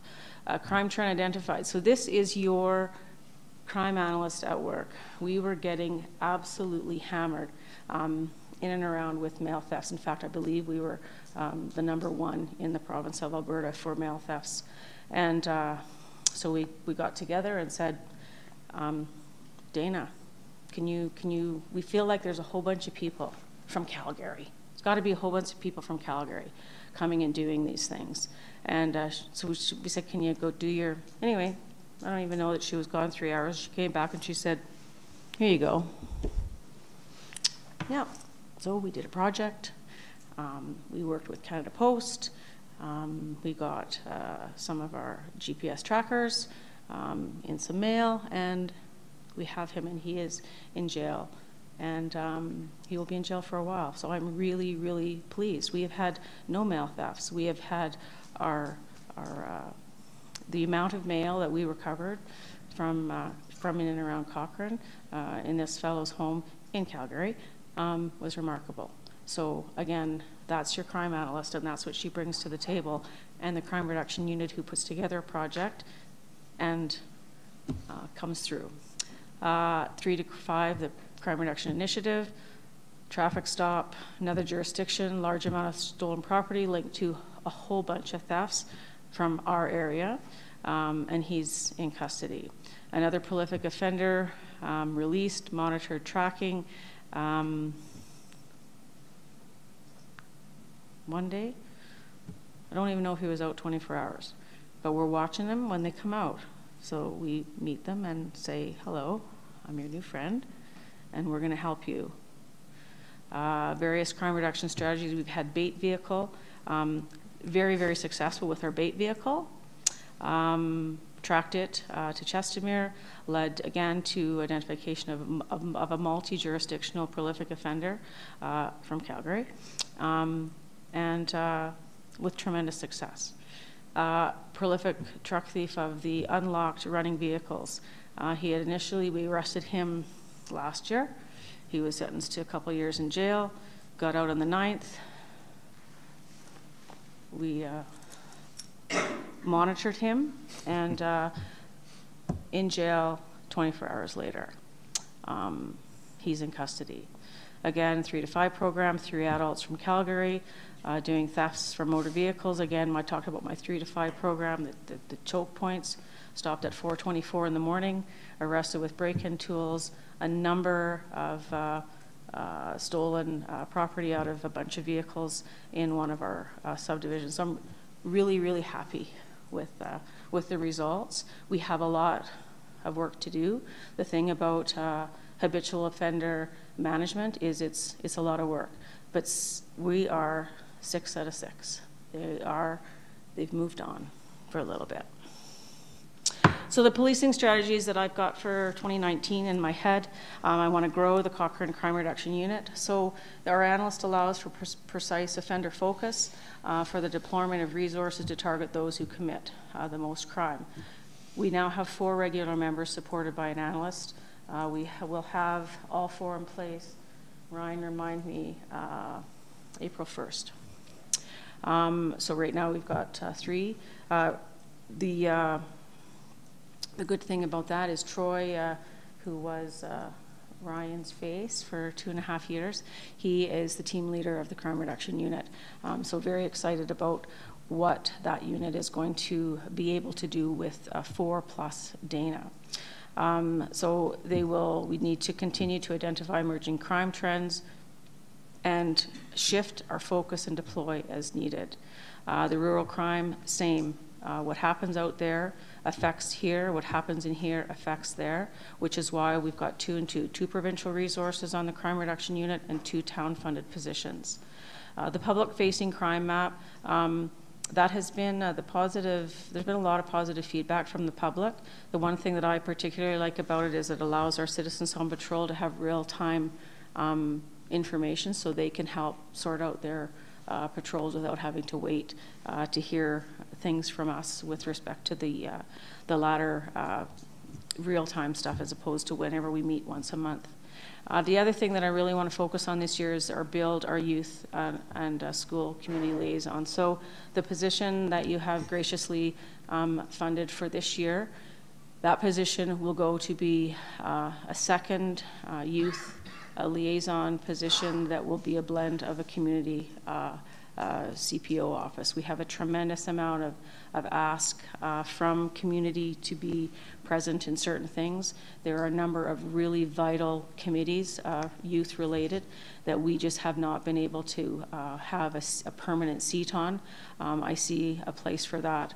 So ultimately we will have a specialized unit of, that's comprised of 2 youth liaison members who will work with the youth in the community, as well as the needs of sort of just the general public at large for some of the asks that we have. I think that's it. Last time I walked away and somebody had a question, so I don't know if there's any questions. Well, we're learning. Huh? Thank you for your presentation. Before we get to council's questions, I see a few lights on already. I just would like to once again say I very much appreciate our working relationship. I've gotten to know you a little better over the last year, obviously. I'm very impressed with your leadership and just the direction that you're taking the detachment. I think that the measurables that you're showing us each year are showing that you're making a difference. I especially appreciate the focus on the traffic, and the crime reduction, and the school liaison. Those are all 3 things that I've heard over the past year that the community has been asking for more input or more of your resources, and I see you're funneling them in that direction. So again, I would just like to pass on my thanks to your entire team, and please pass it on. And Ryan's here, so he's hearing it too. So he can help pass on our thanks to all of your members for the work that they do in our community. Mm-hmm. They all live in it or close to it as well. So thank you. Thank you, Your Worship. Yeah. Councillor Reid. I too wanted to echo my personal appreciation for your work and the work of your detachment, Inspector. For me personally, I think the change over the last, I don't know, 5 years in particular, while these statistics are only last 2 years, I mean, if you were to go back 5 years, I think, at least in my opinion, humble opinion, you'd see a really stark difference. And it's unfortunate we don't have that kind of data available. But I wanted to thank you. My question is going to seem really pale in comparison to everything else you've presented tonight, but I was curious, in terms of those false alarms, are they business related? And if there are repeat offenders, are those repeat offenders charged a fee for those false alarms? No, they are not charged a fee. And I would have to go and dig into the data to see if we have repeats. I know there was some discussion when I first arrived here with the previous mayor and council in relation to false alarms. I did provide some suggestion in relation to sort of, is there a fee, should there be a fee, those sorts of things. And at the time, there just wasn't really an appetite for a fee. Okay, thank you. I just wanted it noted. Thank you, Councillor Reid. Councillor Flowers. Thank you, Inspector Weir. It's great to hear such a good news story. There's been so much change in so many areas. But I wanted to say I think that Constable Moore is an excellent choice. I worked with him in the past in regards to the Mayor's Youth Council and some of the projects we took on, and he was excellent to work with. So I look forward to hearing more about that. And the grant that Victim Services got, that's exciting and good news story. So I didn't really have any questions. I was surprised at the number of people that still don't put their seatbelts on, but it's an ongoing struggle. Wasn't even on the graph, Councillor Flowers. It was in the notes. But thank you for all that you do. Thank you. Councillor Nagel. Yeah, thanks very much for all the work you do. It's great to see that crime is going down statistically. And I just have some questions. So you said in 2018 you identified 6 Tier 1 offenders. All 6 were arrested and charges were laid. What exactly is a Tier 1 offender? Okay, so what we do when we identify a habitual or prolific offender. So we, again, with our analyst and with our own anecdotal stuff, we go through who is it that is causing us the most amount of work and who is busy committing crime in our detachment area. So we have a list.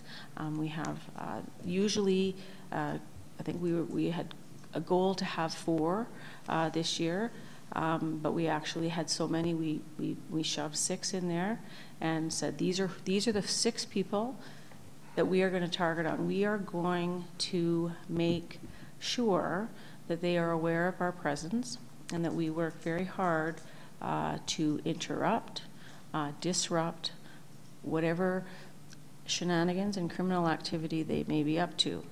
So part of that is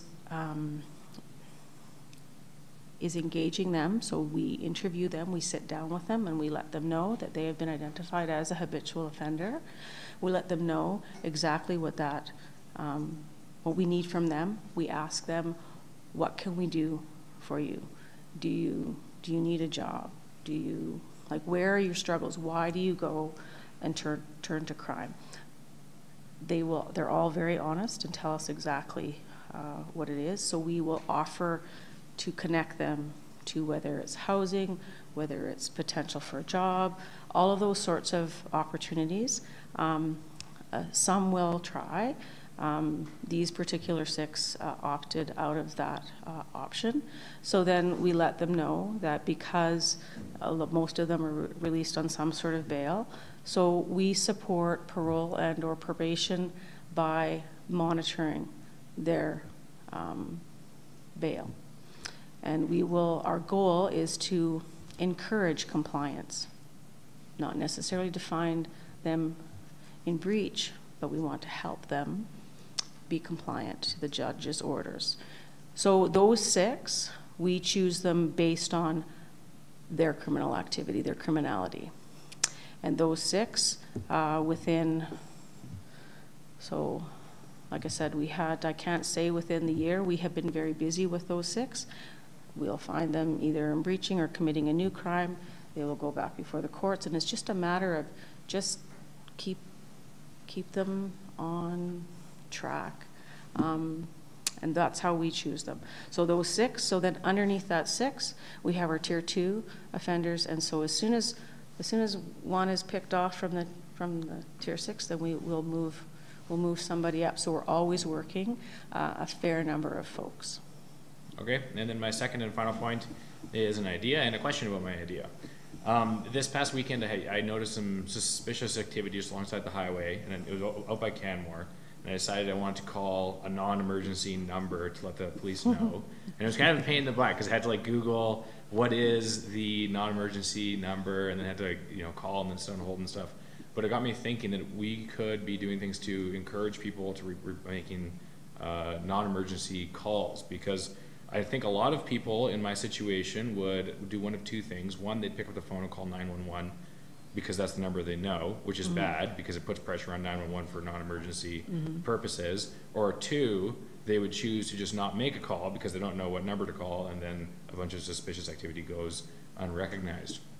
So this may be a bit of a broader provincial or national discussion, but could we possibly create an 811 number or 1011 or something like that, a number that would be really easy to call? Or is there some other way we could promote non-emergency communications in an easy, memorable way? There could be. I'm not really sure what that would look like, though. There are non-emergency lines, but I will agree with you. They are very challenging to find. Generally, that's when if people do default to 911, that's why people sometimes get frustrated and say, 911, is this an emergency? And if you say no, then you will get channeled within the confines of that call center to that line that you're going to wait on. So I know it's not publicized a great deal, the non-emergency lines, and I think where the challenge comes in is because we move at certain hours. So for example, our non-emergency line into Cochrane is not manned after 5 p.m. So from 5 p.m. until 8, there's an answering machine that gives you direction on if this is an emergency or you want to report a crime or whatever, then it directs you to that. So it's a conversation that potentially could be had. But we do have the callback unit now, so there's a number of provincially funded things that take some of the pressure off of our frontline folks, and that's funneled through the original dispatch. And they will take those calls, and usually the suspicious vehicles and people we actually dispatch, we kind of want to hear about those. I certainly do. Okay. I'm pretty sure Canmore does too. All right, food for thought. Councillor Federico? I want to thank you and all the members of the detachment for your hard work. I only have one question, and it's something that I've been inboxed about and I see on social media. Some people are wondering about the procedure for follow-up to calls. Either they're feeling like their calls are not being followed up or maybe not timely. Can you maybe describe what that procedure looks like when somebody makes a complaint and how follow-up goes through? And I'm sure it might depend on the call. Well, so all of our calls for service are prioritized. So everything will go based on priority. If there is, so generally there will be an effort to, depending again on what the call is. So if it's something that is not urgent, then that call will get parked or it will be put in a member's queue till they get back. So if a member is working nights, for example, so usually there's sort of a witching hour where we don't generally call people back if it's a sort of an emergency thing. I would suggest, there is a standard follow-up. Everybody is supposed to contact, the complainant, find out what the issue is, whatever the investigative steps that have to be undertaken. Over and above that, there is a follow-up on outcomes. Sometimes there's decisions to be made. When you call, do they want to go? Is there something? If there's criminality, do they want to go to court? Yes, I do. No, I don't. Kind of then it's if they say no, I don't want anything. I just want to report it for information. Then it's sort of done. In a perfect world, every person there would be a follow-up for the outcome, and we're not perfect. If they're not getting that, then they should be calling into the office to speak to. They can ask for me, but I'll just give it to Ryan or Tom. But every constable, every investigator has a supervisor, so there is a watch commander. If there is some concerns, then it has to come through. So there is a process, and some investigations take longer. Some are prioritized over and above others. I'm not going to lie to you, we have had a profound, I think I mentioned it in September when I gave like the 2 years ago stats and things. We were profoundly short because of the vacancy gaps. We are closing that now, and so we had our general duty was on a shoestring for a number of months, probably about 9 months. So we're just starting to normalize now. So I feel as though some of those gaps that may have existed in 2018, we were literally dealing with our priority matters, and those were taking, so it wouldn't surprise me if there's some follow-up that maybe wasn't done in a timely manner. And again, timely is a relative term. So sometimes I think your mayor and council meetings run a little bit longer than you think. And maybe they're not as timely as you would like. So, but other times they are very efficient and they run smoothly, and the one bylaw, should move things along. So we try and improve efficiencies. I will say this: my board. We've got 8 more members left to come in, and we are normalizing our specialty units. We will be focusing. Next year's or the 2020 ask for resources will be on the uniform side of the house now that we've got our specialized units in place that I think were very important on crime reduction and the youth liaison. And I encourage people to call if they're feeling that they're not, that their issue's not being addressed, then they need to speak up and let me know, because I like to know things. I'm a solutions person. Perfect, thanks, and that's great news for Cochrane and area. Councillor Wilson. Thank you. These meetings keep going late because we keep chiming in with questions, but I can't stop. I had a couple that jumped out at me. It's a terrible analogy. Yeah.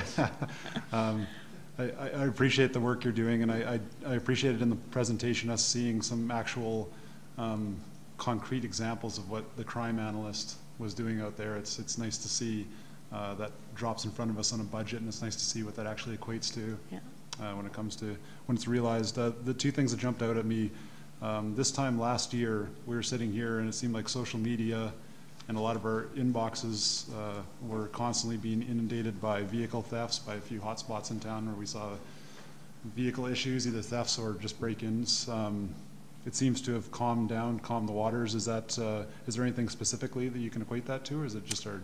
6 in the bucket, the crime reduction strategies, the choke points, managing and monitoring who is doing the most crime, where we need to focus our folks. Now with 4, Ryan and I just met with the team today, and I have a whole new bag of tricks focused for them for this year, and we will make it very difficult for people to commit crime. That is my goal. That is the goal of this team. We will make it uncomfortable for them to be here. And the strategies of this 3 to 5 program, you know, looking and we applied that. So we've had such tremendous success. We've moved those people out to the other areas to the point where they're still in my area and I go, oh!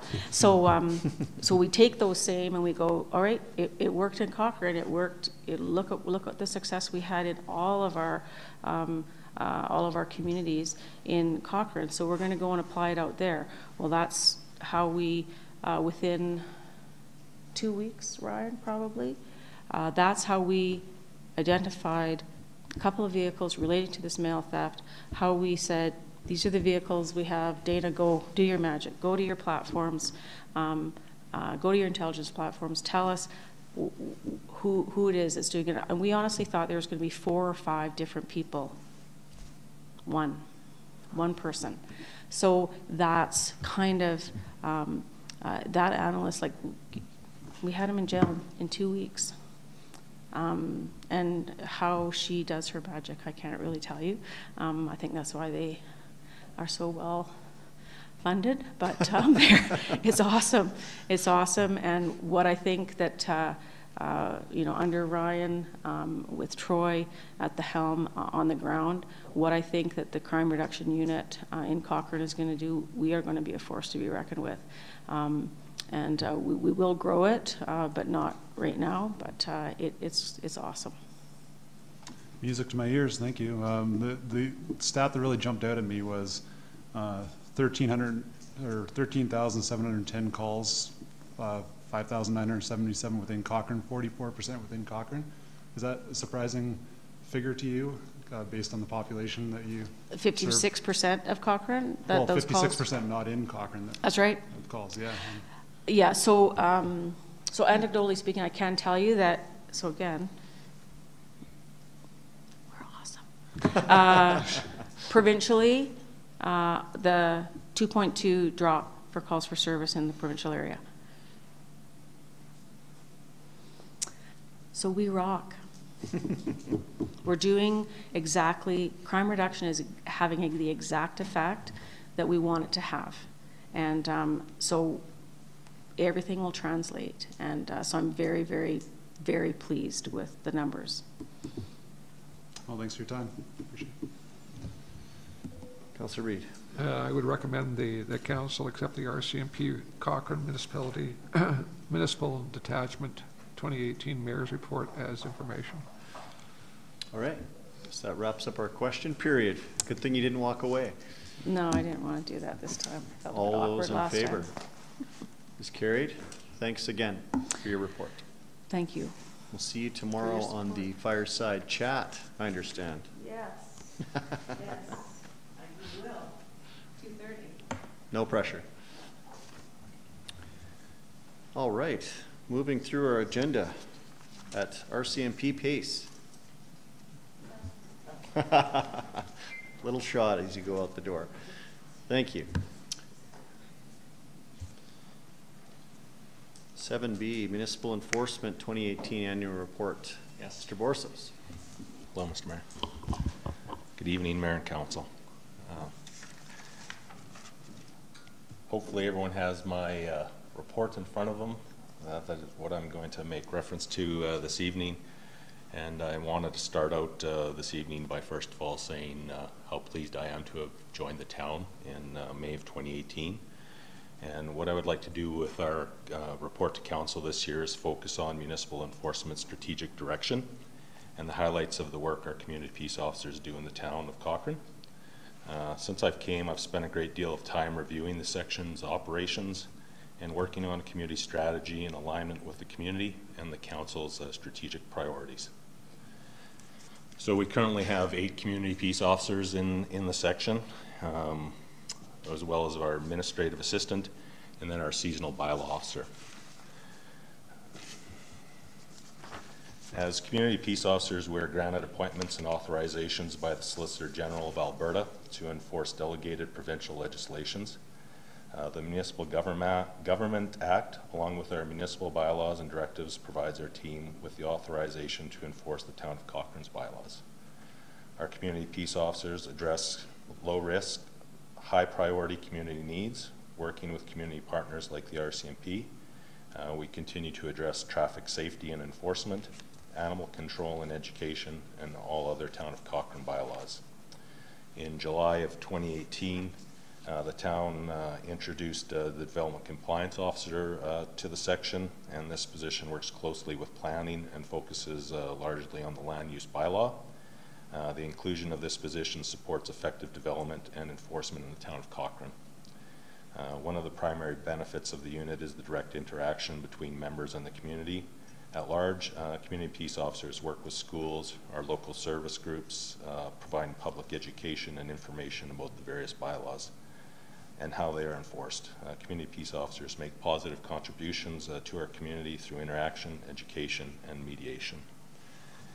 So, like I said, a lot of the time since I've come was trying to work on that strategic direction and working on some of the priorities for the section and aligning it with Council's priorities.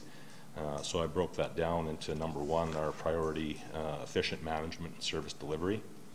And with that efficient management and service delivery, those are key components for effectively meeting the needs and expectations of the citizens of Cochrane. We focus on education, conflict resolution, and mediation services, encouraging residents to self-resolve conflicts whenever possible, and that expands the reach of our section. We're improving in greater efficiencies and overall success of our program. We look to reduce violations by being visible and proactive. Increasing community safety through awareness and relationship building has become one of our primary goals. So, some of the highlights for us in 2018 was we did have 1,750 calls for service that we dealt with. We continue to focus on our traffic safety and participate in community events and build relationships to improve our service delivery. We developed a procedure for officer monitoring, improving our officer safety, and we worked with fire services as well to work on improving our radio communications, creating interoperability amongst us, fire, and our road staff. And we continue to have other discussions that are around the provincial AFRAX radio system and things that might have to come in place with the town. Some of the changes that also did come to the section were a result of the Solicitor General and changes to the peace officer program. So some of those were the considerations that I had to make as well when I joined and working with that. Increasing our community contacts and certainly our information sharing with our partner agencies or our town sections has also been a big part of that in that proactive messaging. You're scrolling away for me. Thank you. Priority number 2, I highlighted as neighborhood strengthening. And neighborhood strengthening is about identifying the root causes of community issues and taking proactive approach to address those neighborhood amenity concerns.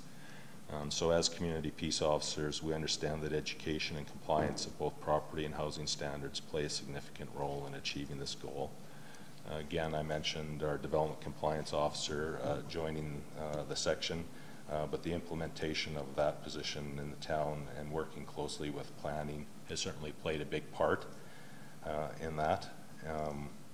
We also continue to work in our community events and supporting local events, and that community presence and involvement are an important part of strengthening community. We developed an events calendar in the section so that we could better track events and understand what our involvement would be and the time frame of things that were on there. So those types of things were, you know, the community events were involved in things like the jail and bail, light up, attending any other public events is a big part of what we're doing. Connecting with residents of Cochrane is something I mentioned, root causes, and that's been something that we've really been working on in the section as well, and addressing those. We're seeing some of the things that we're attending needing to involve other organizations, so example involving FCSS or connecting a resident with Helping Hands or something like that might be the issue that has come out of the call that we're taking. We also have positive ticketing initiatives that we do with kids in the town of Cochrane.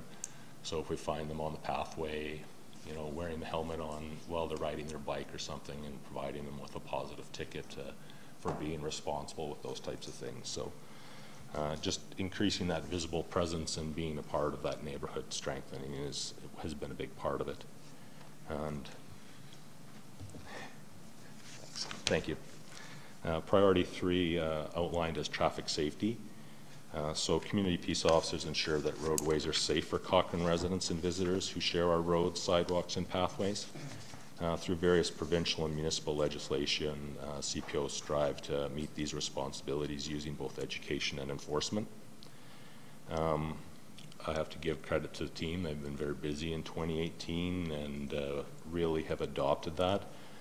We've gone and adopted our enforcement strategy following the Alberta Traffic Safety Calendar, and that calendar was designed to address driving infractions and developed using collision information, stakeholder input, and public's perception of issues. So we follow that calendar. I had mention of seatbelts. So March is occupant safety, so that has been one of the focuses and stuff through March. And yes, you're right, it is unfortunate that a lot of people still aren't wearing their seatbelts. In August of 2018, administration also completed the speed reduction report that was presented and implemented by council. This resulted in the speed reductions in our 4 communities, creating consistency in areas and improving overall road and pedestrian safety. And then schools and playgrounds continue to be a big priority for us as well when we're out there doing that. Municipal enforcement, like I say, credit to the team. They were busy in 2018. They issued 1,230 provincial traffic violations last year and 372 bylaw traffic violations. Some of those included 546 speeding violations and another 232 failed to obey traffic control device. On top of that, they still managed another 331 parking complaints throughout that time as well. So. Going on to priority number 4 is our animal control and education. So municipal enforcement is that frontline responsibility for the enforcement investigation of all domestic animal control calls in the town. With that, animal licensing is a crucial part of our animal control program. Not only does licensing help the officers track down owners of pets, the revenue generated goes towards costs associated with food, shelter, and medical care for lost and stray animals, and maintaining our off-leash parks and supporting educational enforcement programs.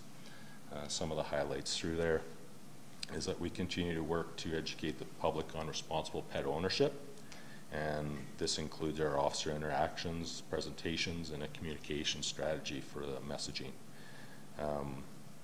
Also, another good point, which has been made through our emergency management training and stuff, is the significance that pet licensing also plays in that. So again, being able to connect an owner and their pet in that type of situation or time of crisis as well. So we did have 573 animal-related incidents, and that resulted in 112 violations being issued throughout 2018. And some of the most common incidents that we dealt with are animal impounds, so 29 dogs, 17 cats. We had animal bite person, and barking dog complaints play a big part of those as well. Again, with our animal licensing, I said being a big part of that animal control and responsible pet ownership, there were 5,950 licenses issued, 4,770, pardon me, dog licenses and 1,180 cat licenses. So again, large compliance there. So moving on to priority number 5 is our employee development and municipal enforcement section. We are law enforcement professionals, and we're responsible to the Minister of Justice and the Solicitor General, and are required to follow policies and procedures as outlined. Alberta Justice and Solicitor General does have overall authority for the Community Peace Officer Program as provided in the Peace Officer Act, and this program continues to be recognized as a rewarding and professional career. So I did attend the Alberta Association Community Peace Officers Conference this year, and I saw that firsthand. You know, it's a 30-year program in the province of Alberta, and the professionalism of the people that I was meeting there, and just the engagement and conversation on some of the changes happening with the program and what's going on. So some of the highlights there with that employee development is that continuing education for our members. So as CPOs, we have to continue and maintain qualifications and certifications required for our peace officer appointments. Professional development is key in ensuring officers are equipped with the skills and training needed to handle all calls for service. This development is achieved through some online training. So with my past experiences and being familiar with the Canadian Police Knowledge Network, which is e-based learning, accessing that for the members and some training there.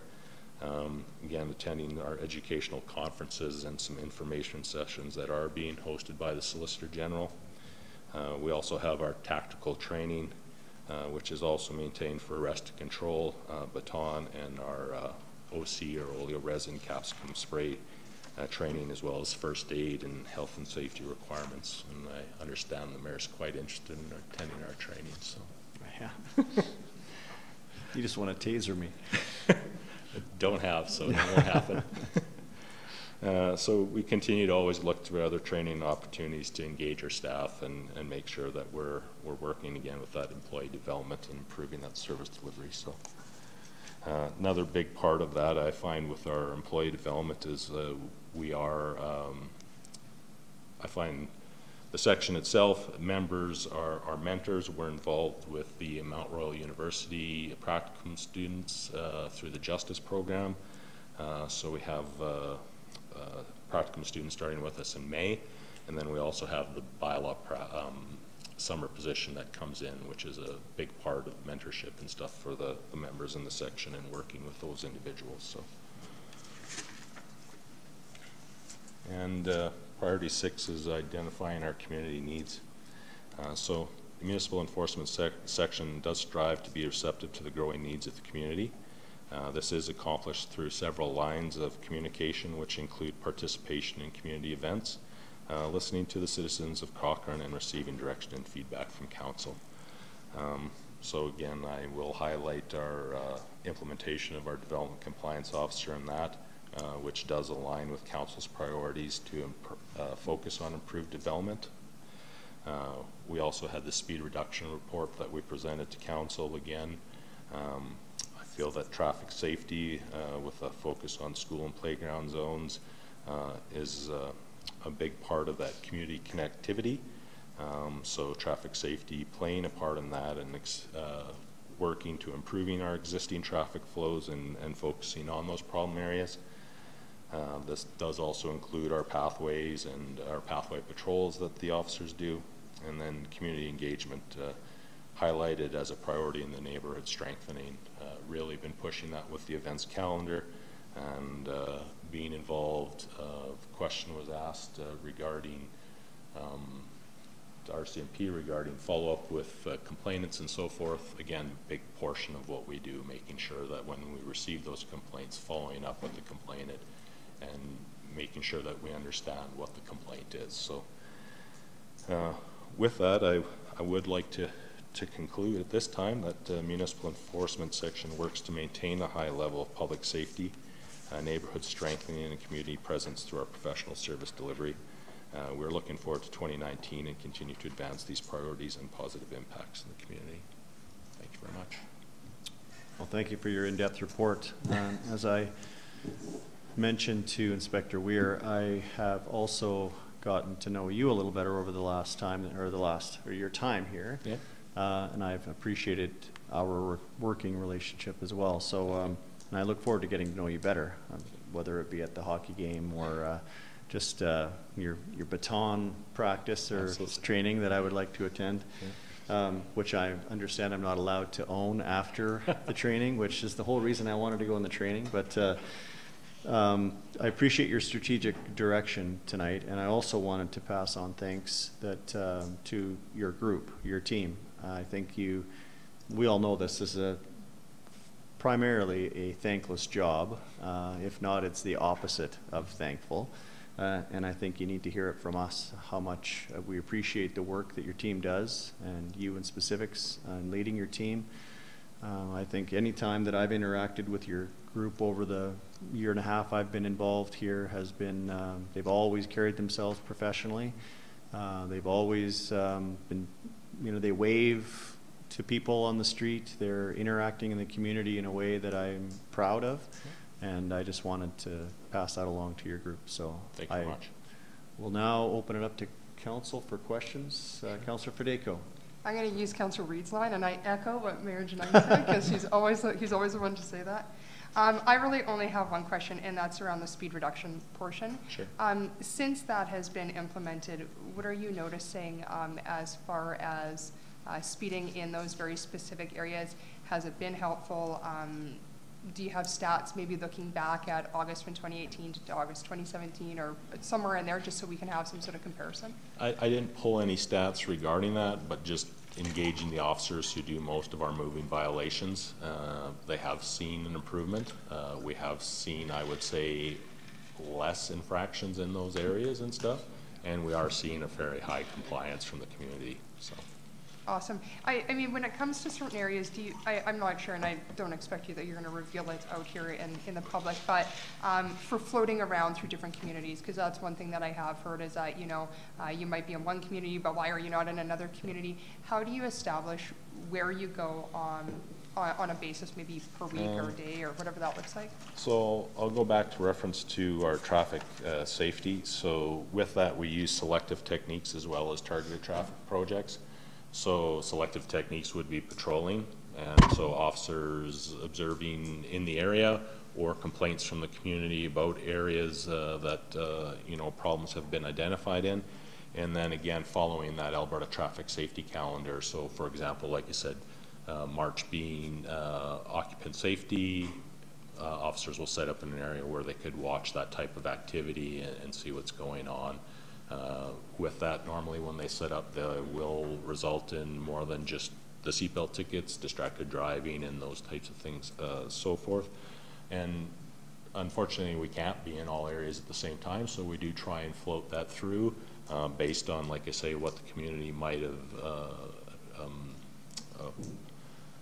expressed as a concern, officer concern, and then again, if we can do any projects that we do where we team up with RCMP or sheriffs or anyone like that to focus on the priorities. And I know we're starting to tap into that a little more with their information through the analyst and stuff, and trying to pick hot spots and stuff and where we might go, and again, where the community has addressed those as well. So did that answer it?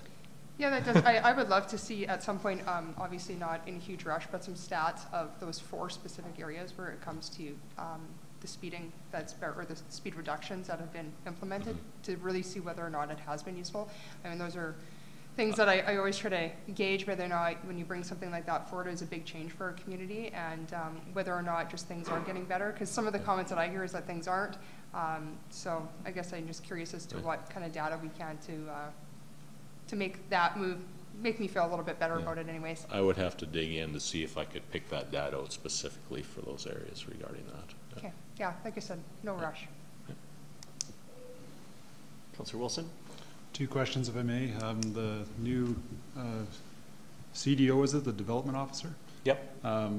In regards to new residential build-outs, I was wondering if you could comment on some of that position's job description with regards to our new builds in town, what that position might be doing. Of new residential builds? Yeah, in particular new residential. Yeah. Well, working again with planning itself, whatever identifying might be some of the needs regarding new builds or development, but specific direction.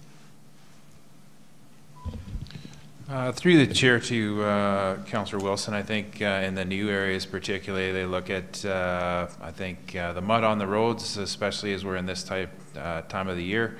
Obviously rocks on the road, we've had a number of issues with that as well. Garbage from construction material. Those are the types of things that we've typically got Bob looking into right now. Okay, so as far as the actual construction of the new homes goes, that's not part of the position's purview? No, that would be our Safety Codes Department. Safety Codes, thank you. Okay.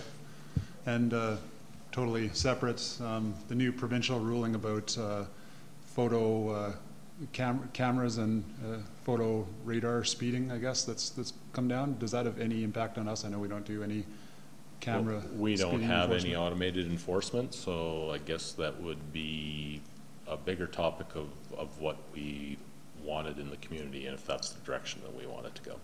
So. Okay, and when you were talking about your strategic, which I also appreciated what we're trying to take a strategic look of what we want to enforce and where we want to go with that. As far as our radar, I guess our manned radar speeding enforcement, is that part of that purview too? Do we want to see more of that, less of that, the same amount as we currently see, or? Well, again, it's based on community needs. So if we're receiving a lot of complaints about speed, then that's where we would be, focusing on those areas and doing speed enforcement. So again, officers' perceptions when they're in an area, if speed's a problem, communities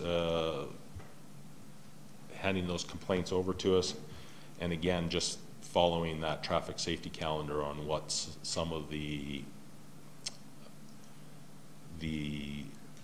infractions that are outlined through data and so forth of what the community was, causing harm to the community.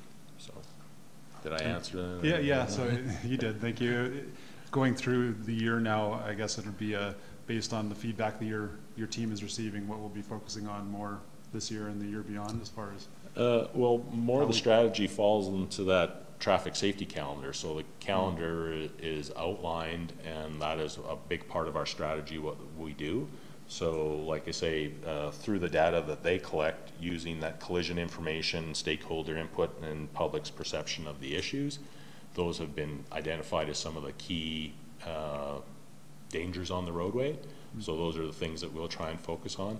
And then if we do any special projects where we might team up with RCMP or sheriffs as well to try and align on other things. So.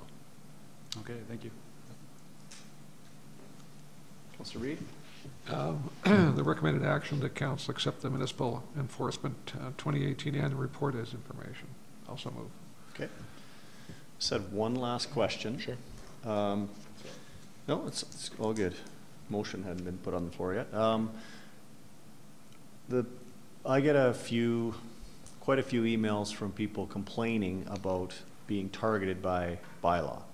And I always walk down the hall and go and see somebody about it. And almost always the answer in return is this was driven by a complaint in the community. So can you just highlight, I know the answer, I get it on multiple occasions, but can you highlight for all of us what drives a call to a resident backyard on something? Most of our complaints are complaint driven. Like they have, we do proactive, but most of them are we have received a complaint about the bylaw or one of the provincial legislations. So someone's called bylaw complaining about an infraction. That's correct. And you respond. That's it's right. not bylaw officers driving around looking for infractions. Yeah. Always. Like I say, we do some reactive, but mostly complaint based are the calls that we take. And when a complaint is made to us, we action it. Yeah. So, yeah. Okay. And I think that's not clear in the community. I think that, and you know, I guess part of the role. That's just part of the role, yes, Mr. Mayor. That, you know, we understand that, and we deal with that member of the community when we're dealing with them on the matter, and try and give that explanation as well at the time. Yeah. Again, part of our education. So, work in progress. Yeah. Yeah. Absolutely. Okay, I don't see any other questions. Again, thank you for your work and the presentation. All those in favor? It is carried. All right. Thanks. Thank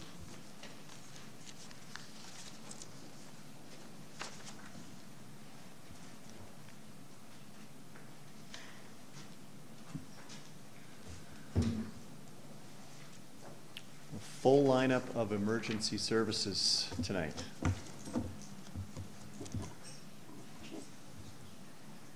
Chief Humphrey, you're back. I'm back.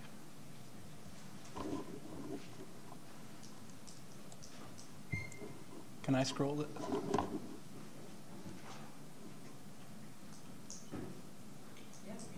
You got it?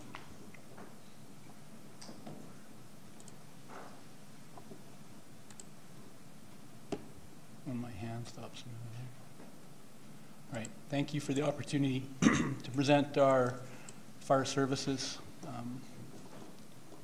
annual report. It's my opportunity to represent the department here this evening, and I just want to bring attention to the fact that I believe that our strength of our fire service is built upon the people that serve within it. We have a very talented group of people, and they work very diligently at that. Some of our biggest things that we look forward to is the fact that our fire operations branch handles the actual firework.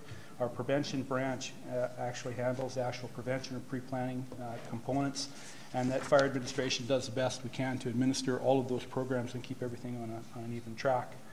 We make a commitment to serve the community through honesty, respect, and through responsibility. And this leads to, we would hope, an increase or a decrease in incidents within the community if we're doing good prevention work and good planning ahead of time, mitigate things to the best of our ability. And at the same time, we know that we have to train to mitigate those situations. So the operation department continually works to develop good knowledge and good skills in what is known as beneficial or best practices throughout the industry and the fire service, and works towards that goal as part of the training. With that specifically, every one of our incidents that occurs within the community, we review. We document the incident report itself. We look at where it occurred in the community and what category it was in, and that's where we form our statistical values from. And I've taken that program back to as far as the start of 2014 to try and build a statistical base for us to work from, so we can kind of project some of the things that may or may not be going on, and whether or not we've got trends or where we can work within the program to do a better job.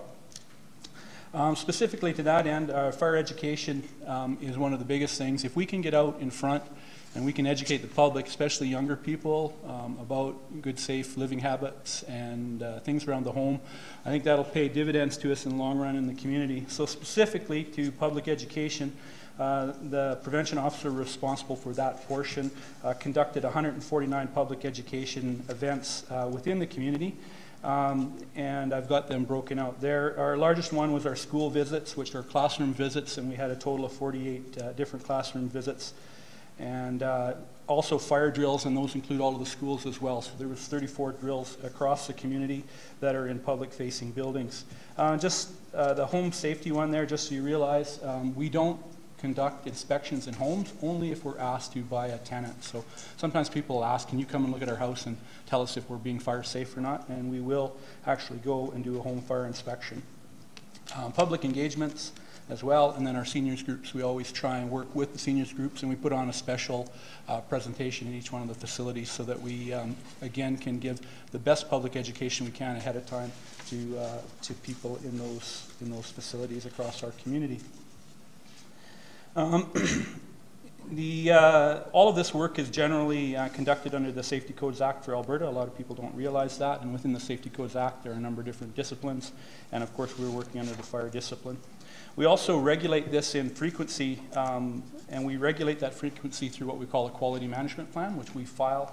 We file one quality management plan for all of the safety codes officers within the town of Cochrane, so that includes building, electrical, plumbing, all those things, and of course fire as well. And that's in order to keep things on an even template, and also gives us a category, and again, we can determine whether or not we've conducted ourselves in good manner and met our commitments or not. And so this year, we're above what we projected, and we conducted a total of 617 public occupancy or business building inspections across our community, which is well within keeping within our quality management plan. Just to a little bit here on demographics brings us changes in population. Changes in population brings us changes in the actual incidents or calls that we respond to. And I just wanted to give a little piece here on a comparison of ourselves over the last 5 years. And we basically break everything down into 5 general categories so that we can keep track of them. So fire, gas, alarm, and rescue work. And then our medical one being that tallest column there you see. Again, a little bit of an increase this year in our medical calls. I don't think we need to be alarmed about that. In our ability now to have 6 people on duty at the station 24/7, we have handled basically 86% of our medical calls with a 2-person truck. So that gives us the bulk of the calls. And then when there's a complicated or an extreme or elevated medical rescue, we'll send additional staff to deal with that to support ambulance services. And we have, again, like I said, a little bit of growth in that. And if you look at our rescue work, it stayed almost level. If anything else, it's dropped a little bit in this past year. And our fire, our actual fire incidents as well, it stayed quite average there. And if you put that against the Canadian, it has that similar tier to it. And again, this leads, I think, probably from the heavy amount of inspection and prevention work we try and do at the front side. Just a little snippet there. If you break it down in a pie chart, that's basically what it looks like from a service perspective. That was from 1,117 calls that we calls for service in 2018. Of course, again, that highest percentage being in the medical co-response. But it is, that number as well is roughly in line with other communities of our size. I've been searching out to try and see how we're doing across other parts of the province with that as well. Another piece I'd like to bring attention to for this last year is we've done a lot of work in putting the legs to the municipal emergency plan, and in doing that we conducted a hazard and risk vulnerability assessment or analysis for the town. It was a number of us that sat in a room for a day. We brought in an outside consultant to help steer that, and we basically look at the probability and possibility of a catastrophic or a crisis event within the community. And from that, we determine the frequency and probability, and from that, we build the basis of our municipal emergency plan so that we tailor the plan to be a robust and fully operating plan that will handle most any incident, but driven by the ones that we're most likely to encounter or deal with. We also have taken the liberty of building that plan to a more robust setup so that it will handle a population of 30,000 people or greater. And the plan is designed that we can build onto it as we go on through time. And I'm busy right now writing subsidiary plans to go with that, which include things like evacuation planning and our emergency social services plan, trying to finish that document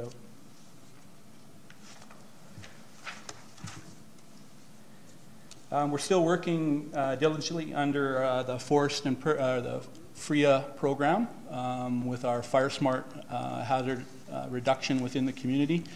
And we've kind of finished the last leg of that journey for setting up our prescription areas within the community. So now it's at a point where I will apply again for a grant in this coming year as soon as they announce them, and we will make application, I hope, for a grant to undertake some of the prescription work in our highest hazard areas within the community, and basically work to bring them to a safer standard so that if we do have a wildland fire come into the community, or we have something start in town, we can contain it within our town municipal boundaries and not have it leave the community as well. And a lot of that work has been done in cooperation, again, like I say, with FRIA and other sections within the town that have helped us put some leg to that work. And last there that was submitted in my report, I just want to draw to attention just on the end here is modern fire service. Our members respond to all manner of incidents. It's not just the old regular fire service business anymore. Society has changed a lot, and the work we do has changed a lot, and it's very significant. I think we're working very diligently within Cochrane Fire Services to draw attention to and ensure that our staff that work within the section have a good health through their working career and a long working career, and the fact that we work with them from a holistic point to understand the stressors that can be involved with the work we do ourselves. We have come a long ways for our staff so that they have the ability now to have peer firefighter members within the community. We've given them training. We've sent those people out to other communities to learn how to interact and work with their peers and try and stave off some of the issues that develop within staff after long service or in specifically incidents where crisis is involved, and the wear and tear that it puts on a person's professional or health through their professional career. And lastly, myself and Chief Pauly, we've enrolled ourselves in a peer chiefs program. Just like the members in the department are affected by a loss, when a fire officer in a community has a loss of a member within a line of duty death or from other circumstance within the department, often the chief officers need that other peer to speak to as well. And so we will lend ourselves to other fire departments across the province to help get to resolve over the issue and the incident that's happened. And I just wanted to bring that to your attention, that we're striving to build a stronger department in a number of different aspects, not only operations, but in the people themselves. All right. Thank you, Chief. It's been the theme of everything I've said tonight, but again, I'd just like to echo my own comments to the other enforcement agencies that I've really appreciated working with the team. Having signed up for the STAIR challenge, it's really given me a new appreciation for some of the training, not all, some of the training that your members have to endure, and having had the opportunity to get fitted for equipment with the city on Friday, I got to tour their training academy. So with, and I understand our team does a lot of training at that facility as well. That's correct. We lease that facility from Calgary on a number of different days of the year.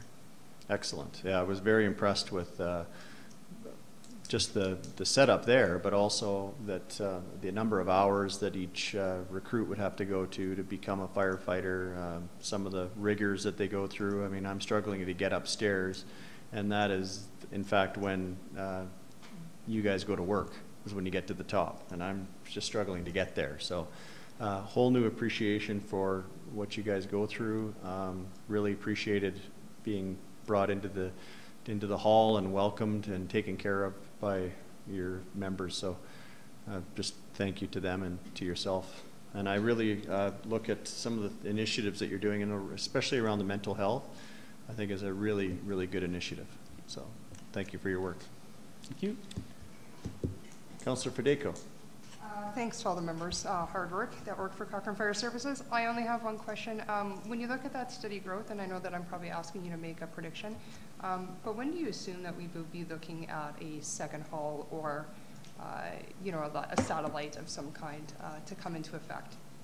So actual bricks and mortar, I wouldn't commit to that right now, but we've identified 2.5 acres in the south part of the community, and I've made 2 requests for 2 different locations in the north.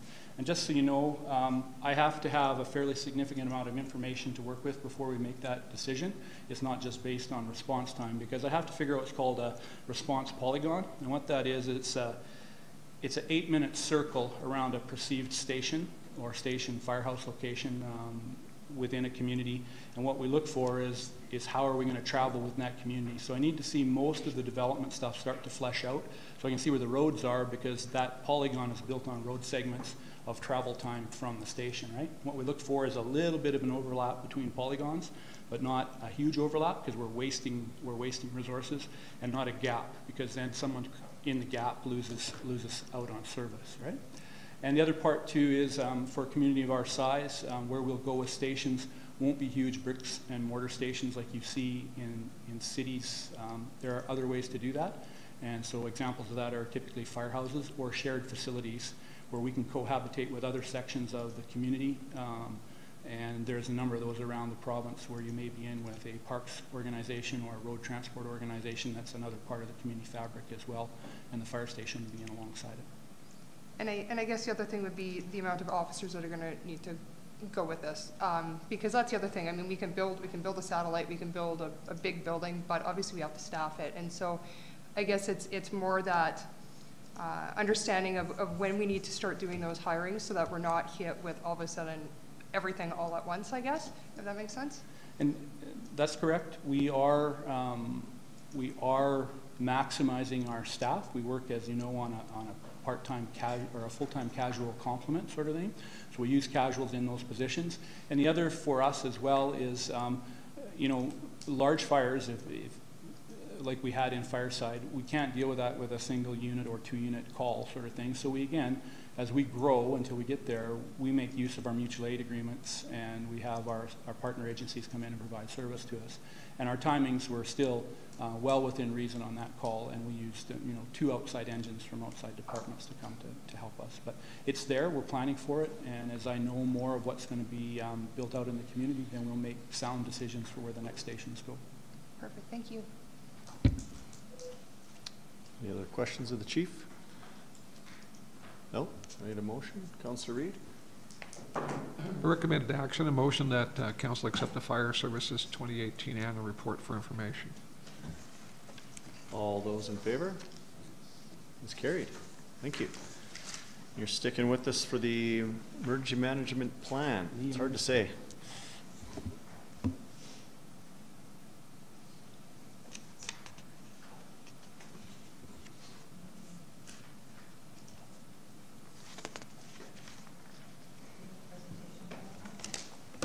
Fairly robust document, I might add. No, that's just stats there.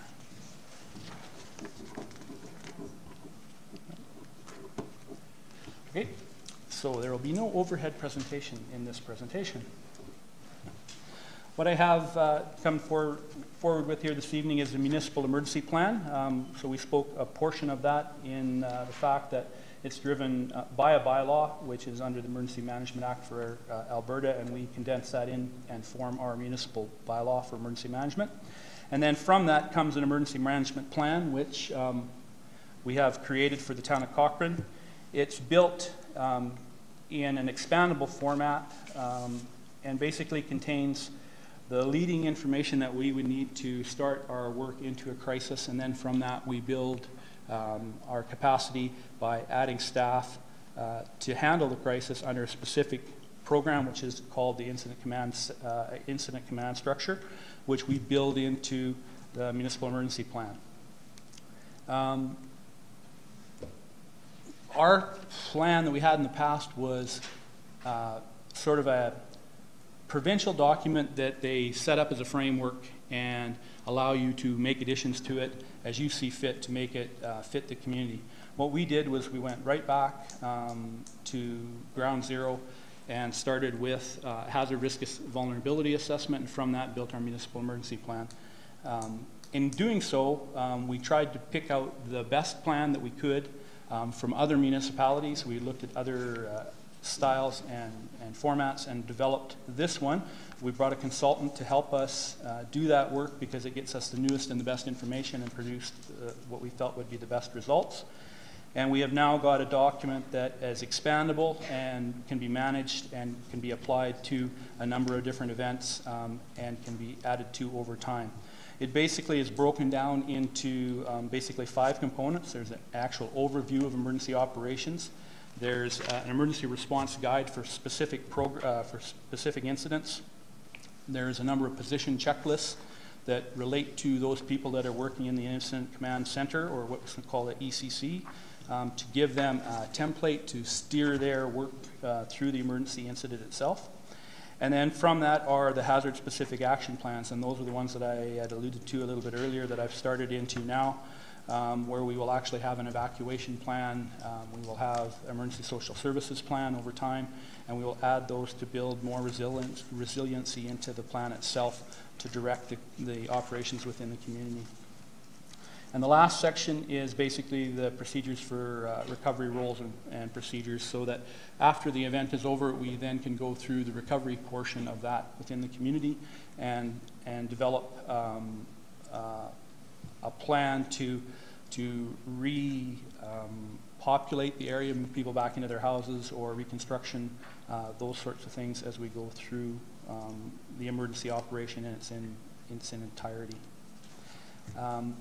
The plan itself is designed to be operated by any number of people as we deem necessary for the emergency. You may institute the plan and have 1 or 2 people in the ECC to what we call spool up for something, where you think, well, this could go somewhere.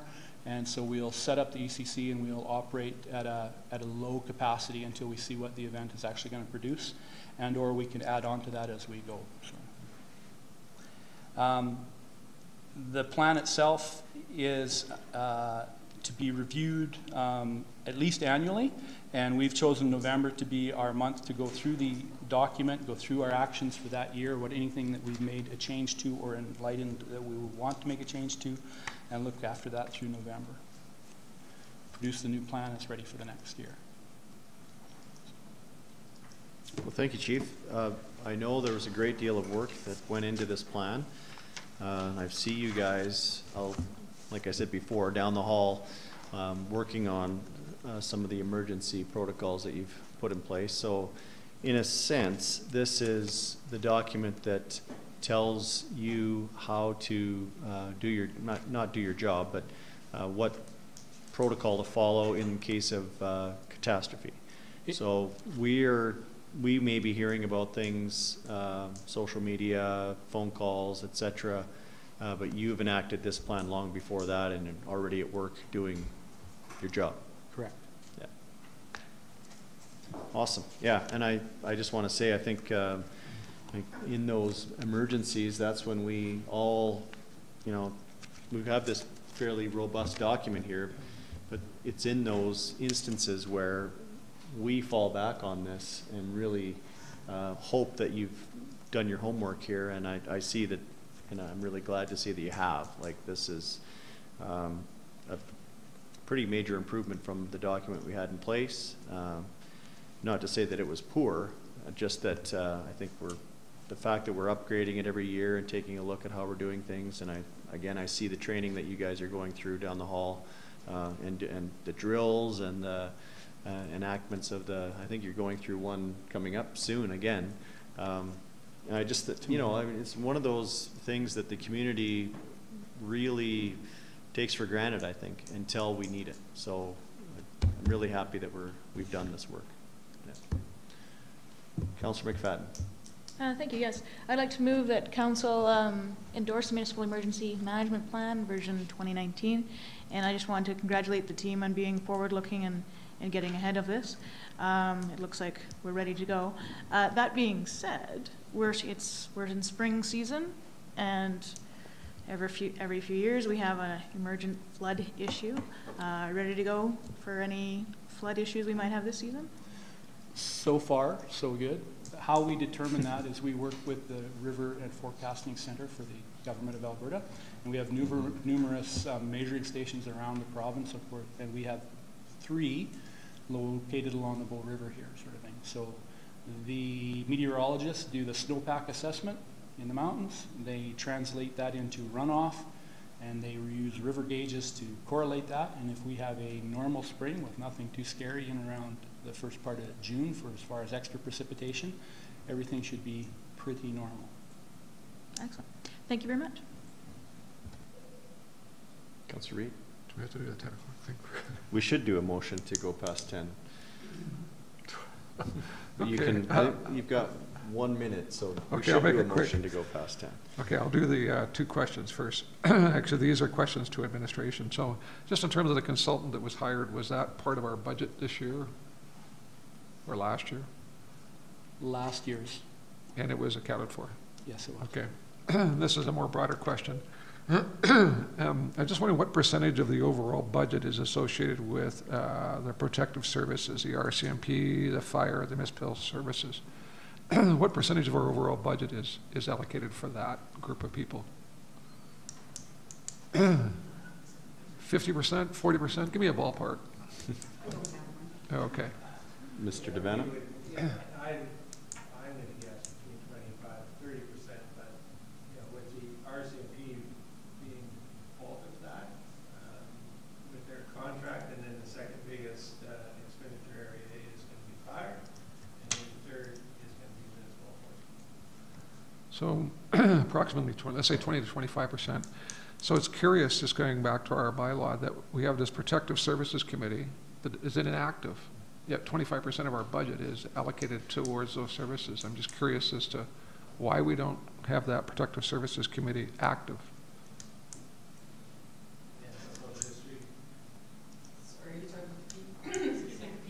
Yes.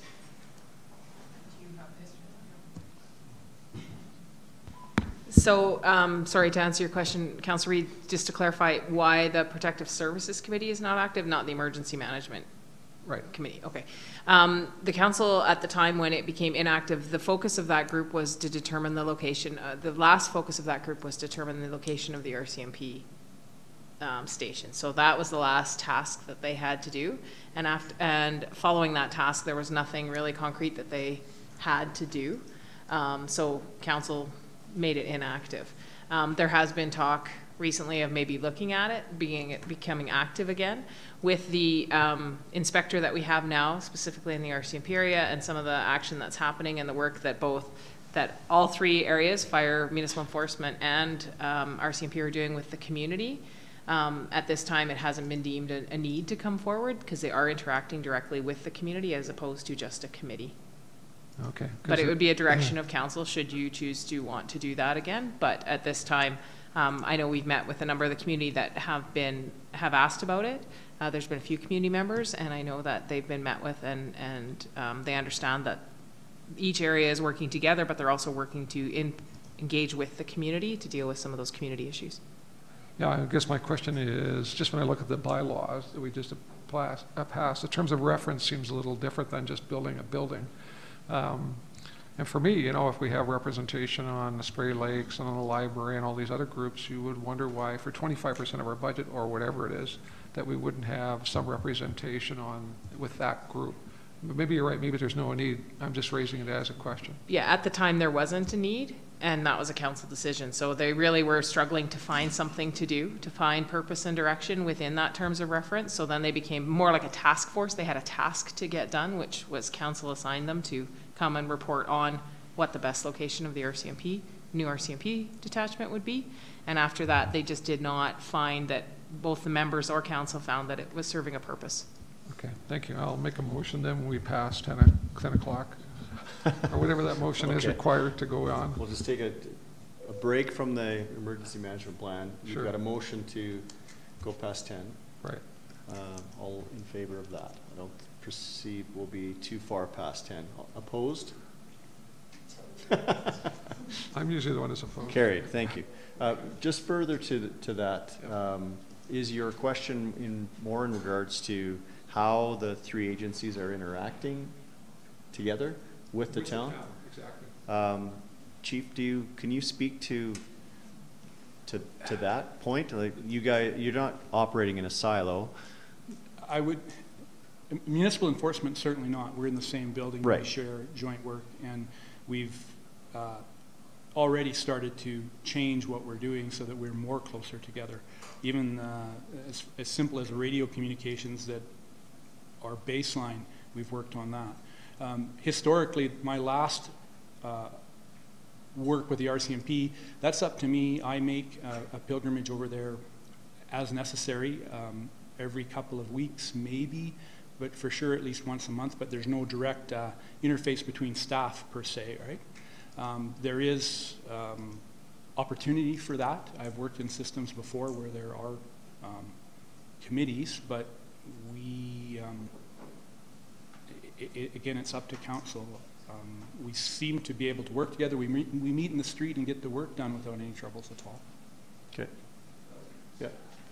Mr. Devana? You know, when I first got here, we had the RCMP services were in one department, and we had fire in another department, and you know, so we reorganized, and now Stacey Lowe is responsible for all three agencies. And I think, you know, based on just on the quality of the presentations tonight, you can see that they are working together. So administratively, we feel like we've had an opportunity to make improvements in this area. But it's entirely up to council if they decide they want to have reconstitute the Protective Services Committee. That's up to you guys. Yeah, okay, I think we understand. I've just thought it was an interesting question about how we work together. Councillor Fedeko. I only have one quick question. Now that we're going to have this plan in effect, and not to say that we would do it at the same, I guess, magnitude of what Calgary does, but will we be looking at like a disaster alley kind of idea where getting that knowledge out to the public about what to do in case of a disaster or what they need to do? I mean, we've got our background information, but is there any plan to take that public? I know that you're doing mock training right now, but... So as this plan comes out, that'll be the role of the fire prevention officer. Again, fire services puts the legs on the municipal emergency plan and that work. So our fire PIO, Jeff Avery, will start to produce information for the public. We'll brighten up the 72 hours of preparedness kits again and try and get that information back out to people, sort of thing, and make that yet another piece of our information that we put on a annual for sure, and then monthly basis as we see the need for it across the landscape. We do that now with all the different programs that we operate. We always have a focus each month under our prevention program. Perfect, thank you. Did someone put a motion on the floor for that? Yes. Yeah, it's already been moved? Okay. We had so many emergency reports today. And it's past 10 o'clock. Okay, thank you, Chief. All those in favor of the motion on the floor? It's carried. Thank you. Okay.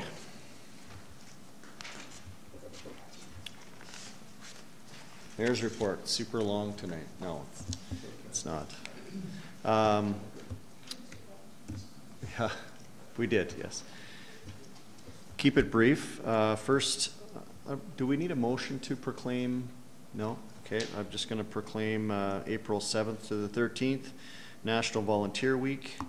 You'll see probably some emails coming out about an invitation to a dinner where we're going to thank volunteers, including all our committee members of the past year, as well as all the volunteers that are active in our community. We'll be having events around the community, so that's that. I met with the Métis organization for this area. I forget the name of the specific group, but that was an interesting meeting about mass transit. They obviously are quite interested in the implications and are on board for it to be something to open up for their community. You guys can talk about the community lunch that we were at. I had an opportunity to meet with the Bears Paw First Nation elders invited me to a meeting of theirs in Morley. We talked about a number of things. It was a very productive meeting. I was left very encouraged on the ongoing relationship that we're building with our neighbors to the west, and one of their main focuses of the meeting was our transit and transportation. So I just shared with them that Mr. Devana is working with Devon to produce our local transit system, but they're interested in having a potential arm that would shuttle or whatever it looks like to go to Morley. So we'll talk further about that and what kind of implications it would have on our system or what we can do to do that. So the administrations are working together. Biggest thing I think that I did in the last week was the CMRB. I just brought my agenda here, not to be lengthy about it, but Councillor Reid's rolling his eyes at me, but I highlighted things in here. So we went through, it was a board meeting. So we went through our budget. Obviously things are on budget, but communication and engagement framework. So the CMRB is going to be, well, we passed it, whatever day that was, Thursday, a motion to engage the community about what CMRB is doing. So there's a 3-phase program that's going to be coming out, where phase 1 is basically telling the region what the CMRB is, and then how we're going to work through this growth plan. So I was quite interested in what engagement strategy they're going to use. It's unprecedented to try to engage 1.2 or 1.3 million people, all diverse, different communities, on what it is to build a growth plan. So that was passed. We're also hiring an RFP, or putting an RFP out to hire a consultant to help with the growth plan, but that has been stalled due to the election. So under the Election Act, I think we're supposed to wait, and we're a provincial body, so we have to wait the 28 days. So the visioning, we had a report back on the visioning of the CMRB, which I reported. I think, Councillor Reid, you were there for that portion, where I kind of expressed some disappointment in the CMRB visioning as it related to the visioning that we as a council and administration have undertaken. And I kind of teased them with a little bit of our vision and how I think it can really help shape the future of the region, and kind of pushed the other member municipalities to do their own visioning and bring back a map of their own, so we can quickly, or more quickly, get to the point of this regional discussion, which we continually just push off. So lastly, there's talk about consolidation of the committees. We have a land use committee and a servicing committee. Councillor Wilson is our servicing committee rep, and I sit on the land use committee. They're talking about consolidating those two committees. So Councillor Wilson and I have been talking about that at length. There's just some back and forth. It's been sent to the governance committee, so there's been no decision there yet. So, and lastly, I was successful in my bid for election of the vice chair position. So I think that will hopefully prove some dividends for Cochrane. So with that is my report. Councillor McFadden, 2 minutes, please. I actually have to back us up on the agenda a bit. I actually had a notice of motion. Did you? I did. You kind of skipped that part in an effort to be efficient. I assumed that you would have brought that to our attention at a... I'm just totally teasing. did. I'm sorry? I think, as everyone is aware, I've been involved in some women in politics work, both through the FCM and the AUMA initiatives. And the goal there, of course, is to increase women's participation in the political process. And so I've been spending more time thinking about how to do that, what some of the barriers were, and then discovered an actual real challenge, a barrier in our own system. My Parks and Recreation Committee, one of our members is having difficulties making the committee members due to childcare challenges, and we're working to enable that. But it was to the point where she was looking at withdrawing from the committee. And I think we really need to do whatever we can to enable full involvement from all of our parts and representatives in our community to participate. And so with that in mind, because childcare is really what the barrier is in this case, I'm bringing forward a notice of motion that will read, and I'll send it to everyone, that in recognition of the value brought by a meaningful cross-section of community volunteers willing to donate their time to participate in committees of council, at the April 8th regular council meeting, I'll be bringing forward a notice of motion for council to direct administration to prepare a policy for the provision of per diems that will remove the barrier faced by those who incur costs associated with dependent care coverage to attend committee meetings. This would be intended to cover costs such as childcare and home care for dependent elders. So the idea is just to remove that barrier of participation. Okay. Well, I apologize for skipping over the motions on notice there. I applaud your efficiency. Okay, we got that recorded. Do you have a report while you're at it? The Parks and Recreation Committee has been busy. We had the delegation session. I've met with staff since then to kind of map out what the work is going to look like next month, and kind of mapping out what the committee's feedback and how we're going to feed into that recommendation. Been taking some public calls on that. So that is continuing, and that's been pretty much the bulk of the work over the last 2 weeks. Okay, thank you. Councillor Reid. Just a report that I had the opportunity of sitting in on some sections of the committee that the mayor was referring to, and just want to say publicly that that he does a very good job in representing us publicly in that forum. It's a very you can say it's politicized.